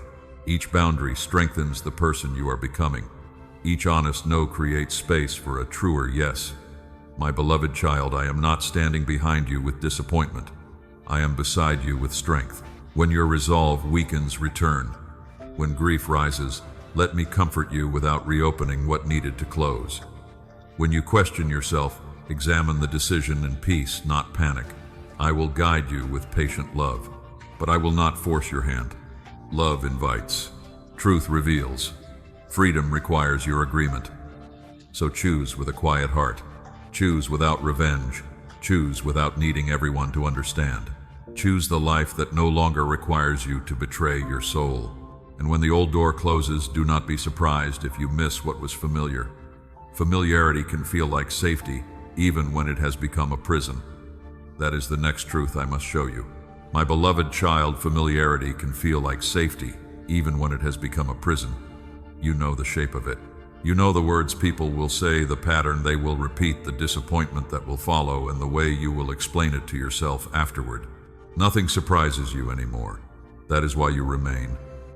The familiar pain feels easier to manage than the uncertainty of change. You tell yourself that at least you know how to survive here. My beloved child, survival can become so practiced that freedom begins to feel dangerous. When a person has lived too long in a narrow room, open space can feel unsettling. When a bird has known only a cage, the sky may seem more frightening than the bars. This is what familiarity does. It does not always convince you that something is good. Sometimes it only convinces you that something is known. You may return to the same relationship because loneliness feels worse than disrespect. You may repeat the same habit because the emptiness afterward seems more predictable than the discomfort of facing your feelings. You may stay in the same exhausting rhythm because rest makes you anxious. My beloved child, predictable pain is still pain. A familiar chain is still a chain. A room does not become a home simply because you have learned how to live without light. I want you to notice how often your heart reaches backward when the future becomes uncertain. You soften the truth about what drained you. You tell yourself that perhaps it was not so bad, perhaps you expected too much, perhaps you should try again. Fear edits the past. It removes the sleepless nights. It hides the conversations that made you question your worth. It forgets the promises you made to yourself after the last disappointment. Then it presents the old door as comfort. My beloved child, remember with honesty, not bitterness. You do not need to hate the past in order to leave it. You only need to stop lying about what it cost you. When the Israelites faced difficulty in the wilderness, they began remembering Egypt as though it had been a place of abundance. Fear made slavery look more comfortable than freedom, because freedom required trust. The wilderness was uncertain. Egypt was familiar. But familiar bondage was not the destination I had chosen for them. My beloved child, you may be standing in your own wilderness now. The old life is behind you. The new life is not yet fully visible. There is space between what ended and what has not begun. This space can feel empty, but it is not meaningless. It is where you learn that uncertainty does not mean abandonment. Do not rush to fill the space simply because silence feels uncomfortable. Do not invite the old pattern back because the new rhythm has not yet become familiar. Healing often feels strange before it feels peaceful. A healthy boundary may feel cruel when you are used to overgiving. Rest may feel lazy when your worth was built around productivity. A calm relationship may feel boring when your nervous system became accustomed to confusion.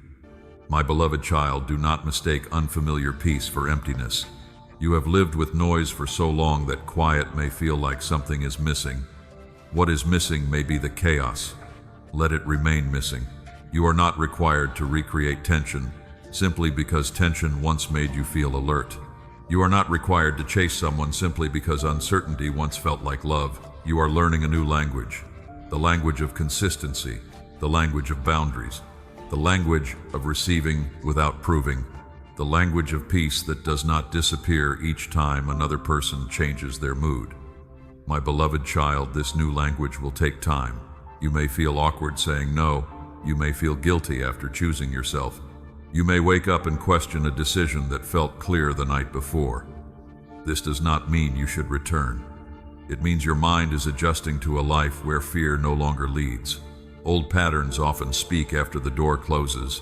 They remind you of who you used to be. They tell you that you will fail without them. They suggest that no one else will come, no better opportunity will appear, and no deeper peace exists. Let your new choices answer. Each day you remain faithful, the old voice becomes weaker. Each time you choose rest instead of chaos, truth becomes more familiar.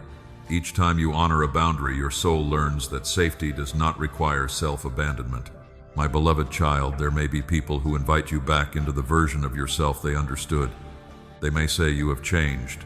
They may remind you of how much you once tolerated. They may appeal to your compassion, your history, or your guilt. Listen carefully. You can care without returning. You can remember without reopening access. You can forgive without rebuilding the same arrangement.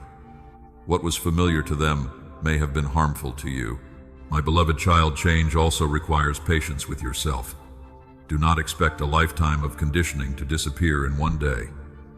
There will be moments when your body reacts before your mind remembers the truth. A raised voice may make you freeze.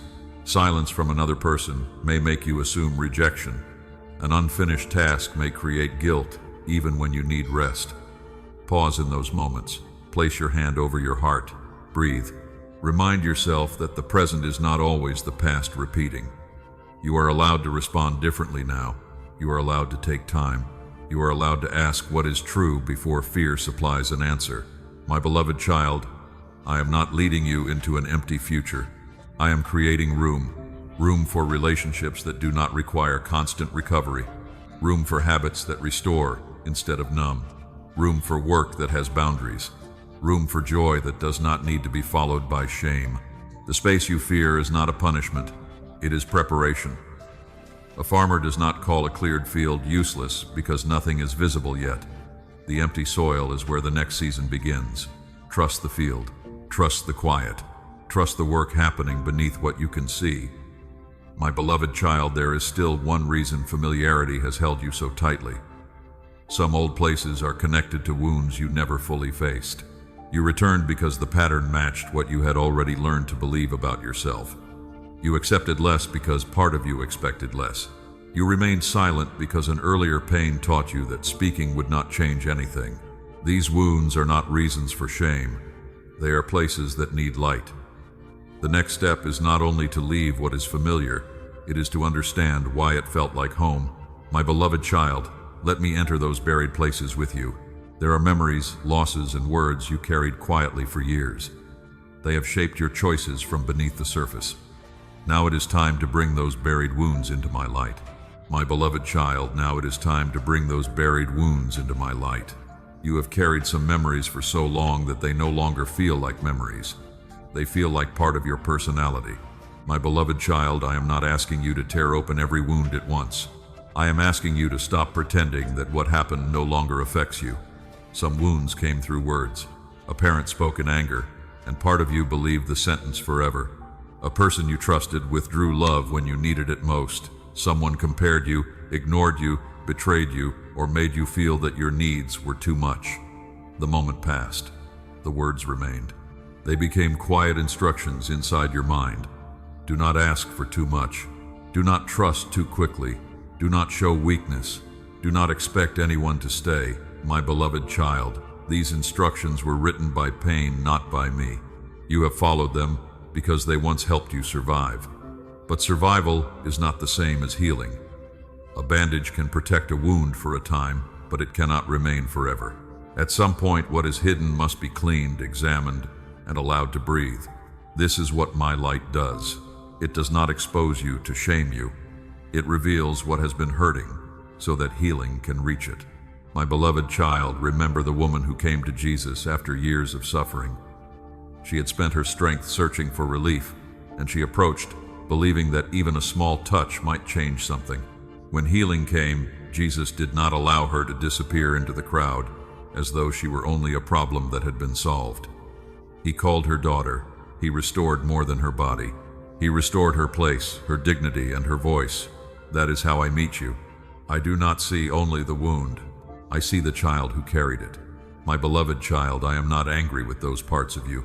The part that becomes anxious when someone grows distant is trying to prevent abandonment. The part that over-explains is trying to avoid conflict. The part that works without rest is trying to prove that you deserve a place. The part that withdraws before anyone can reject you is trying to stay in control of the pain. Do not hate these parts, bring them to me. Let me teach them that the danger is no longer present in every room. Let me show you that you can respond from the present instead of reliving the past. My beloved child, healing begins with truth. Name what happened. Name what it taught you to believe. Name what that belief has cost you. Perhaps you learned that love must be earned. Perhaps you learned that silence is safer than honesty. Perhaps you learned that conflict always means abandonment. Perhaps you learned that your value depends on being useful. These beliefs may have shaped your choices for years, They may explain why you stayed in relationships where you were not respected. They may explain why rest makes you uncomfortable, why praise feels temporary, and why one small mistake can make you question your entire worth. My beloved child, understanding the root does not excuse every choice. It gives you a place to begin changing. You are responsible for what you do with the pain now, but you do not have to carry the responsibility alone. Invite me into the memory, not to make you relive it endlessly, not to force forgiveness before you are ready. Invite me, so the memory no longer speaks without truth beside it. You were not worthless because someone failed to value you. You were not difficult because someone lacked patience. You were not weak because you needed comfort. You were not unlovable because a person chose to leave. My beloved child, another person's limitation was never a final description of you. Joseph was betrayed by his own brothers and carried into a future he did not choose. The wound was real. The injustice was real. Yet the betrayal did not become the final author of his life. What others intended for harm did not remove my ability to create purpose. I can do the same with what wounded you. I will not call the pain good. I will not ask you to pretend the harm did not matter, but I can take what was meant to diminish you and use the healing journey to deepen your wisdom, compassion, and courage. My beloved child, forgiveness may become part of that journey, but forgiveness is not denial. It does not mean calling wrong behavior acceptable. It does not require you to trust someone who has not become trustworthy. It does not demand that you reopen a door I helped you close. Forgiveness releases your heart from the need to keep drinking bitterness in the hope that another person will feel the pain. That is enough for today. My beloved child, healing also requires safe support. Some wounds need to be spoken with a wise friend, pastor, counselor, or trusted professional. Seeking help does not mean prayer has failed. It may be one of the ways I answer your prayer. You do not have to reveal everything to everyone. Choose carefully. But do not keep using privacy as a place where shame can grow without challenge. Bring the story into a safe room. Let another steady voice remind you of what pain made you forget. You may cry. You may become angry. You may feel tired after speaking. Healing is not always peaceful at the beginning. A room feels disturbed when windows are opened after years of stale air. Dust rises before the air becomes clean. Do not confuse discomfort with damage. My beloved child, move gently. Rest after difficult reflection. Do not force yourself to solve years of pain in one night. Healing is not a race. Some days you will feel strong. On other days, an old memory may return with surprising force. That does not mean you have lost all progress. It means another layer is asking for care. Return to truth. Return to breath. Return to me. My beloved child, as these wounds enter the light, you will begin to see why certain doors held such power over you. A draining relationship may have felt familiar because it repeated an old longing. A hidden habit may have offered comfort to a part of you that felt forgotten. Exhaustion may have felt virtuous because achievement once brought the attention you needed. Now you can choose differently, not from shame, from understanding, not to erase who you were, to free who you are becoming. My beloved child, I am gathering the scattered pieces without rushing you. I am restoring your ability to trust your own voice, receive healthy love, and rest without fear. The wounds will no longer make every decision. The past will no longer name every future. And as healing brings clarity, the choice before you will become unmistakable. There are 3 doors that cannot remain open. Now, I will help you close them and step into what is right. My beloved child, now I will help you close them and step into what is right. The first door is the relationship that keeps draining your peace. You already know which connection makes your heart feel smaller. You know the conversation that leaves you doubting yourself, the person whose words keep reopening wounds you have tried to heal, and the pattern where you give, explain, forgive, and wait, while almost nothing truly changes. My beloved child, closing this door does not mean you stop caring. It means you stop allowing care to become a place where your dignity disappears. You can love someone and still recognize that they are not healthy for this season of your life. You can forgive and still keep distance. You can pray for their healing without giving them unlimited access to your mind, your time, and your peace. Jesus loved deeply, but he did not entrust himself to everyone. He knew the difference between compassion and access. You must learn that difference too. The right relationship will not require you to become silent about your needs. It will not punish you for having boundaries. It will not keep you in constant confusion about whether you are valued. My beloved child, look at the fruit. Does this connection produce honesty, peace, growth, and mutual care? Or does it produce fear, guilt, exhaustion, and the feeling that you must keep proving your worth? You do not need another dramatic sign. The pattern has already spoken. Close the door calmly. Do not do it to make them chase you. Do not do it to create regret. Do it because truth has become more important than the hope that one more chance will finally make the relationship become what it has never been willing to become. The second door is the habit that gives quick comfort but leaves your spirit dim. You may call it harmless because it happens in private. No one sees the late hour, the endless scrolling, the secret conversation, the repeated escape, or the small compromise you keep promising to stop. My beloved child, I do not bring this into the light to embarrass you. I want to show you what the habit has been trying to do for you. Perhaps it helps you avoid loneliness. Perhaps it gives you a moment where you do not have to feel disappointed. Perhaps it distracts you from the pressure you carry all day. The need may be real, but the method is leaving you emptier. A cup with a crack may hold water for a moment, but it cannot satisfy thirst for long. You keep returning because the relief fades so quickly. My beloved child, close this door by replacing the false comfort with something that restores you. When the urge comes, do not only say no, know what you will say yes to. Choose sleep, choose prayer, choose a walk, choose an honest message to someone trustworthy. Choose music that settles your mind. Choose a quiet room where you can feel what you have been avoiding without being consumed by it. Paul wrote that not everything permissible is beneficial, and that he would not be mastered by anything. That is the question before you. Has this habit become your master? Does it decide how your evening ends, how your morning begins, and how clearly you can hear what is true? My beloved child, you are not powerless. Change the environment, remove the easy access. Prepare for the weak hour before it comes. Ask for support. One act of wisdom can interrupt a pattern that has repeated for years. If you stumble, return quickly. Do not hide. Shame wants one mistake to become a whole season. Grace teaches you to stand again and continue. The third door is the belief that you must exhaust yourself to deserve love, rest, and blessing. This door may be the oldest. It was built through praise you received when you performed well, attention that came when you were useful, and approval that disappeared when you needed something. So you learned to work for what should have been given freely. My beloved child, my love is not payment for your productivity. You are not a servant trying to earn a place in the house. You are my child. The prodigal son prepared a speech because he believed he had lost the right to be called a son, but the father ran toward him before the speech could become a bargain. Love moved first. Remember that.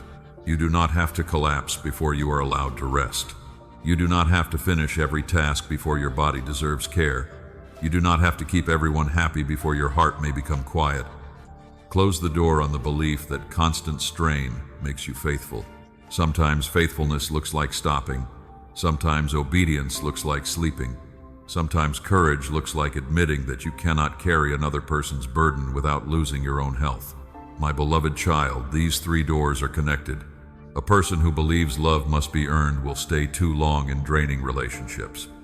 A person who never rests will search for quick escape. A person who lives through hidden habits will feel too ashamed to set clear boundaries. Each door strengthens the others, but when one begins to close, the others become easier to see. When you accept that you are loved, you stop begging unhealthy people to confirm your worth. When you rest, you become less vulnerable to false comfort. When your mind becomes clear, you recognize which relationships do not belong in your future. This is why I am not asking for a small adjustment. I am inviting you into a new way of living. My beloved child, take these doors one at a time. Write down what must change. Name the boundary, name the habit, name the lie, then choose one action that agrees with truth. You may need to end contact. You may need to change a routine. You may need to schedule real rest and protect it. You may need to tell someone you trust what you are choosing, so the decision does not remain only inside your thoughts. Obedience becomes stronger when it becomes practical. Do not wait for a perfect feeling. Feelings will change. Build your decision on what has already become clear. My beloved child, I will be with you in the grief that follows certain endings. I will be with you in the quiet hours when the old habit calls.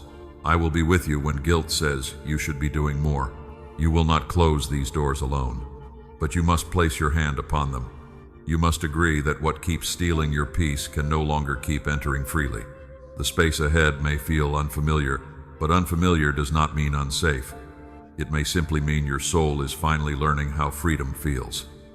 As these doors close, do not remain standing between the old room and the new path. A divided heart will keep turning back. And now I must show you why you cannot live with 1 foot in light and 1 foot in shadow. My beloved child, you cannot live with 1 foot in light and 1 foot in shadow. A divided life may look manageable, but it exhausts the heart. You say you want peace, yet you keep returning to what disturbs it. You ask for clarity, yet you continue feeding the thoughts that confuse you. You pray for freedom, yet you leave a door open for the thing that keeps pulling you back. My beloved child, this is not because you are false. It is because part of you is afraid. You fear that if you choose the light, you will lose something familiar. You fear that if you close the old door, there will be nothing waiting on the other side.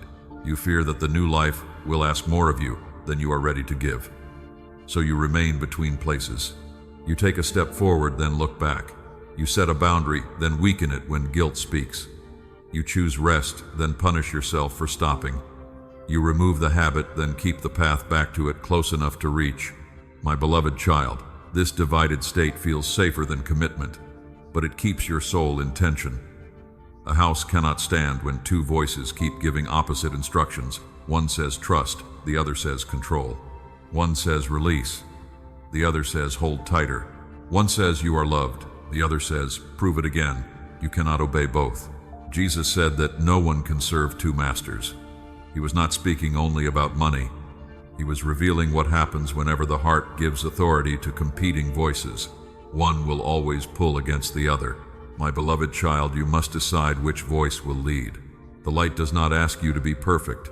It asks you to be honest. It asks you to stop hiding behind excuses you no longer believe. It asks you to stop calling delay wisdom when fear is the real reason you have not moved. It asks you to stop asking for a sign when the pattern has become clear. You know what weakens you. You know what keeps returning. You know which part of your life still depends on secrecy, performance, or another person's approval. Bring it into the open. What remains hidden keeps its power. What is named can be faced. What is faced can be surrendered. My beloved child, light is not cruel. It does not expose you so others can judge you. It reveals what has been shaping you from the dark corners of your heart so you can choose differently. Think of a room that has been closed for years. The first time the curtains open, the sunlight shows dust you could not see before. The light did not create the dust. It only made healing possible. This is what I am doing within you. I am showing you the habits, fears, relationships, and beliefs that have survived because they were left unexamined. Do not become discouraged by what you see. Awareness is not defeat. It is evidence that you are ready to grow. My beloved child, half obedience will keep producing half peace. You cannot expect rest while agreeing to every demand. You cannot expect a clear mind while feeding it endless noise. You cannot expect healthy love while giving repeated access to people who refuse responsibility. You cannot ask me to lead you forward while secretly planning how to return if the road becomes uncomfortable. This does not mean you will never struggle. There may be days when the old urge returns. There may be nights when loneliness makes the past look attractive. There may be moments when a familiar voice awakens guilt, doubt, or longing. The struggle does not mean you have failed. It means you must choose again. Each day brings another opportunity to agree with truth. Each choice strengthens the path beneath your feet.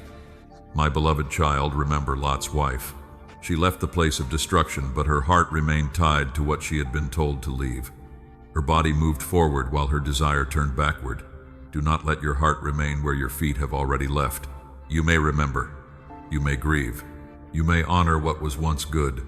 But do not keep longing for the prison simply because freedom feels unfamiliar. The old life may call you by an old name.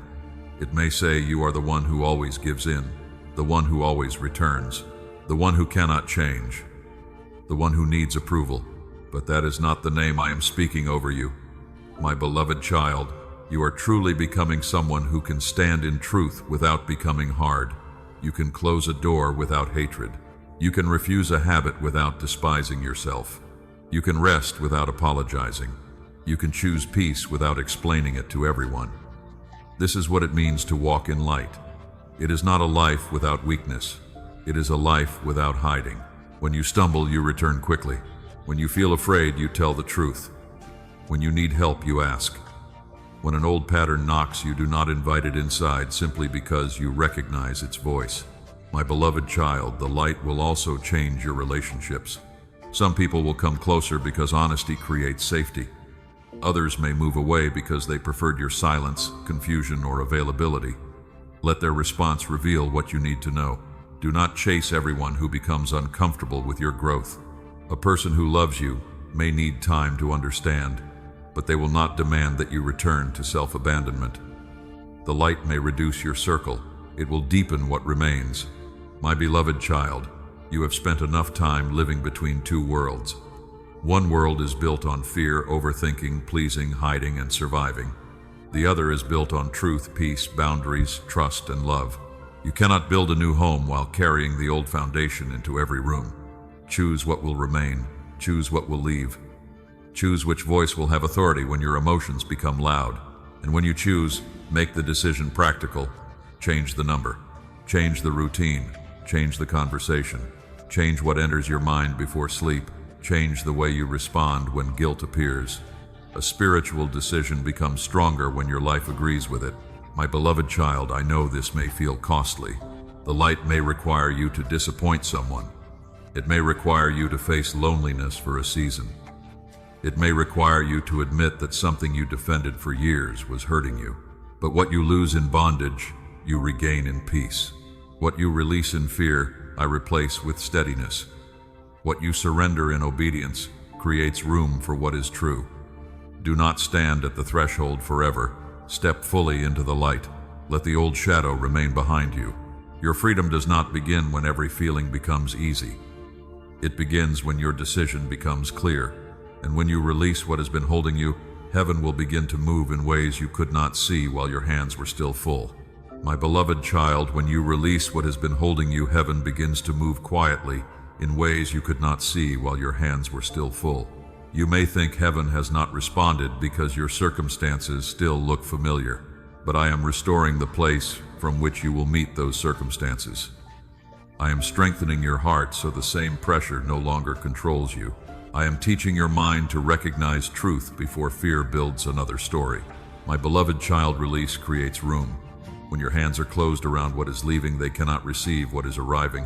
When your mind is crowded with the past, it cannot recognize a new direction.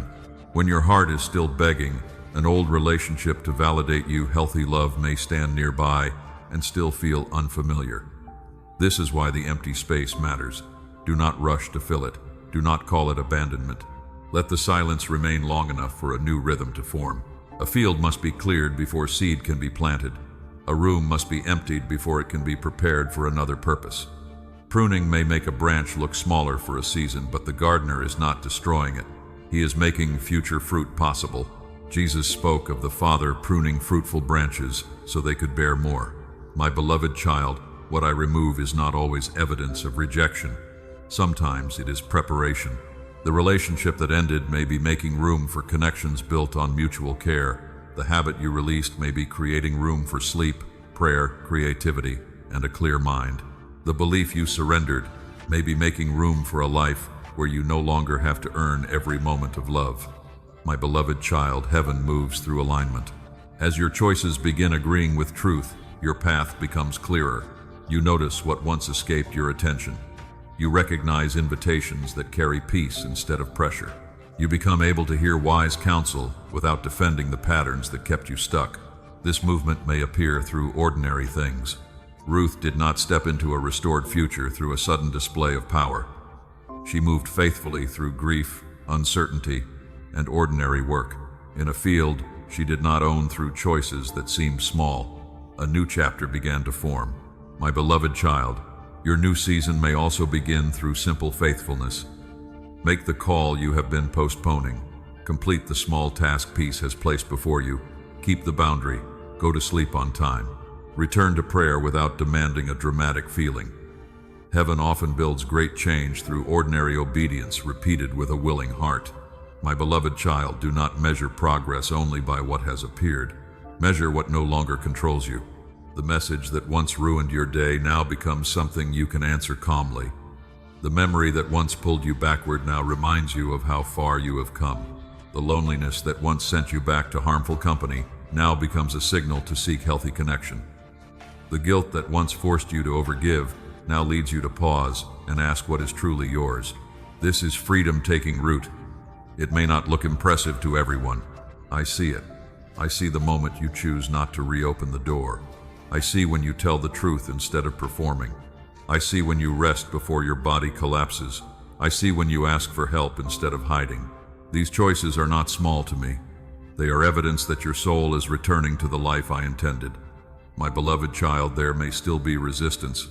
Old patterns rarely leave without trying to speak again. The past may return through a memory, a message, or a sudden wave of longing. Do not panic. A returning feeling is not a command to return. You can miss someone and still keep the boundary. You can feel tempted and still choose a healthier action. You can question yourself and still remain faithful to what became clear. The presence of struggle does not erase the reality of transformation. Strength develops each time you choose truth, while another option remains available. My beloved child, I will also teach you to receive without fear. You became skilled at giving because giving helped you feel secure. Receiving made you uncomfortable because it required trust. You wondered whether kindness would later become a debt or whether love would disappear when you stopped performing. But the life ahead cannot be built only on what you give. Open your hands. Receive rest without apology. Receive help without believing you are weak. Receive healthy affection without searching for hidden danger. Receive my grace without turning it into another task. My beloved child, grace is not a wage. It is a gift. When the prodigal returned, the father did not place him on a trial period before restoring his place. Love ran toward him. The robe, the ring, and the welcome did not deny the seriousness of what had happened. They declared that relationship was greater than the shame that tried to define him. You also must stop living as though you are on probation in my house. You are not waiting to become worthy enough for my care. You are mine. From that truth, you can build differently. You can choose people who honor honesty. You can form habits that protect your mind. You can work from purpose instead of panic. You can rest because your identity remains secure while you are still. My beloved child, what comes next will not be perfect. There will be decisions, responsibilities, and days when the path feels uncertain. But you will not meet them as the same person who entered this message. You have named the burdens. You have recognized the battle. You have allowed your tears to be seen. You have learned that silence is not absence. You have examined the relationships, habits, and beliefs that kept old doors open. Now your hands are becoming free. Your heart is becoming honest. Your spirit is learning how to remain in the light. My beloved child, heaven is not moving because you performed perfectly. Heaven is moving because surrender has created room for grace. I will guide what you cannot predict. I will strengthen what still feels tender. I will bring wisdom for the choices ahead. I will help you recognize what belongs to the new season and what must remain behind. Do not rush now. Let gratitude settle into the places where fear once lived. Look at how far I have carried you. Look at what no longer has the same power. Look at the quiet courage growing in you. The journey is not finished, but a turning has taken place. My beloved child, before you step forward, gather everything you have heard and place it before me. The burdens, the relationships, the hidden habits, the wounds, the fears, the new decisions. Bring them all into one honest prayer. Do not search for perfect words. Let your heart answer the invitation. I have spoken to you with love. Now, my beloved child, speak to me. Heavenly Father, I come before you now with an open heart. I do not come with perfect words. I do not come pretending that I understand everything. I come as I am carrying the truth of what I have heard and the weight of what I am finally ready to place in your hands. You have shown me that I have been carrying burdens you never gave me. I have carried other people's expectations. I have carried fear about tomorrow. I have carried guilt for problems I could not solve and responsibility for choices that did not belong to me. Father, I release them now. Teach me to recognize what is mine to carry and what must be returned to you. Give me wisdom to serve without losing myself, to love without becoming bound, and to help without believing that I must rescue everyone. I confess that I have often measured my worth by my performance. I have believed that I was more valuable when I was useful, productive, strong, and needed. I have feared that rest would make me lazy, and that saying no would make me selfish. Forgive me for agreeing with those lies. Remind me that your love came before anything I accomplished.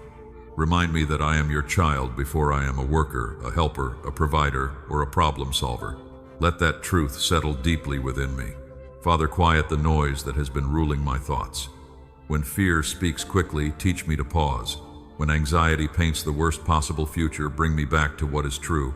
When comparison tells me that I am late, remind me that my life is not being led by another person's timeline. Guard my mind. Help me notice which thoughts lead toward wisdom and which ones only create panic. Give me the courage to reject every conclusion that says I am alone, forgotten, ruined, or beyond healing.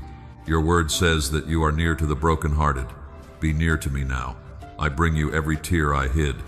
I bring you the grief I minimized, the disappointment I never explained, and the sadness I covered with strength. You saw the nights when I could not sleep. You saw the moments when I smiled so no one would ask questions.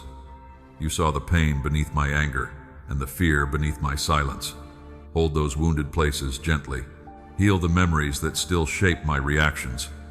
Heal the words that became false beliefs about who I am. Heal the part of me that expects rejection, the part that over-explains, and the part that keeps working because it is afraid to stop. Father, I bring you the relationships whose season has ended. Give me clarity without bitterness. Show me where forgiveness is needed and where distance is wise. Help me release people without hatred, and help me stop reopening doors simply because loneliness makes the past look safe. Teach me that love does not require self-abandonment. Give me strength to keep boundaries that protect honesty, peace, and dignity. If reconciliation is possible, let it be built on truth, responsibility, and changed behavior. If a relationship must remain closed, help me grieve without returning. I also bring you the hidden habits that have dimmed my spirit. You know what I reach for when I am tired, lonely, disappointed, or afraid. You know the small compromises I have defended because they seemed harmless. I do not want temporary relief that leaves me emptier. Heal the need beneath the habit. When I want to escape, teach me how to rest. When I want to numb my feelings, give me courage to name them. When I feel weak, lead me toward prayer, sleep, healthy support, and choices that restore my mind. Help me prepare before the difficult hour comes. Give me wisdom to change my environment, protect my attention, and remove easy access to what keeps pulling me backward. When I stumble, keep me from hiding in shame. Teach me to return quickly. Father, I close the door on the belief that I must exhaust myself to deserve love. I release the pressure to keep proving that I am good enough. Teach me to receive rest as an act of trust. Remind me that the world continues while I sleep, because you are God and I am not. Help me honor the body and mind you have given me. Let me work with purpose but not panic. Let me serve with love but not resentment. Let me stop before collapse and listen before confusion takes control. Father, give me holy decisiveness. Where truth has become clear, help me stop delaying. Give me courage to take practical steps that agree with my prayers. Help me change the routine, end the conversation, remove the access, ask for support, or say the honest no. Do not let guilt reopen what wisdom has closed. Do not let nostalgia erase the cost of the past. When familiarity calls me back, remind me that a known prison is still a prison. Lead me through the uncomfortable space between the old season and the new. Teach me not to fill every silence. Teach me not to chase what has already completed its purpose. Help me trust the empty field before the next seed becomes visible. Father, I choose the light. I do not want to live divided any longer. Bring every hidden fear, motive, wound, and pattern into truth. Show me what still needs healing without making me hate myself. Let my life agree with what I say I believe. When fear returns, help me choose again. When an old voice knocks, help me remember that recognition does not require invitation. Fill the spaces I have cleared with what is good. Bring healthy relationships that carry honesty, patience, and mutual care. Build habits that protect clarity, gratitude, and peace. Restore my ability to receive kindness without suspicion and help without shame. Open the doors that belong to your purpose. Close the doors that would lead me back into confusion. Guide my steps without hurry. I surrender the need to know every detail of what comes next. Give me enough light for today and enough courage for the next faithful step.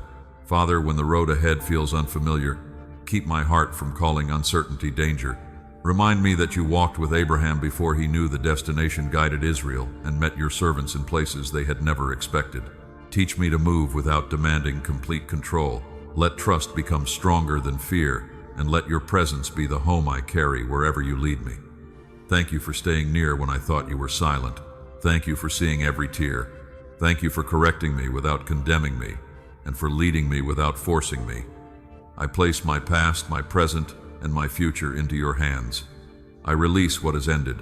I receive what you are restoring. I trust what you are preparing. Let this prayer become more than words. Let it become the beginning of a life shaped by truth, peace, wisdom, and obedience. In the name of Jesus Christ I pray. Amen.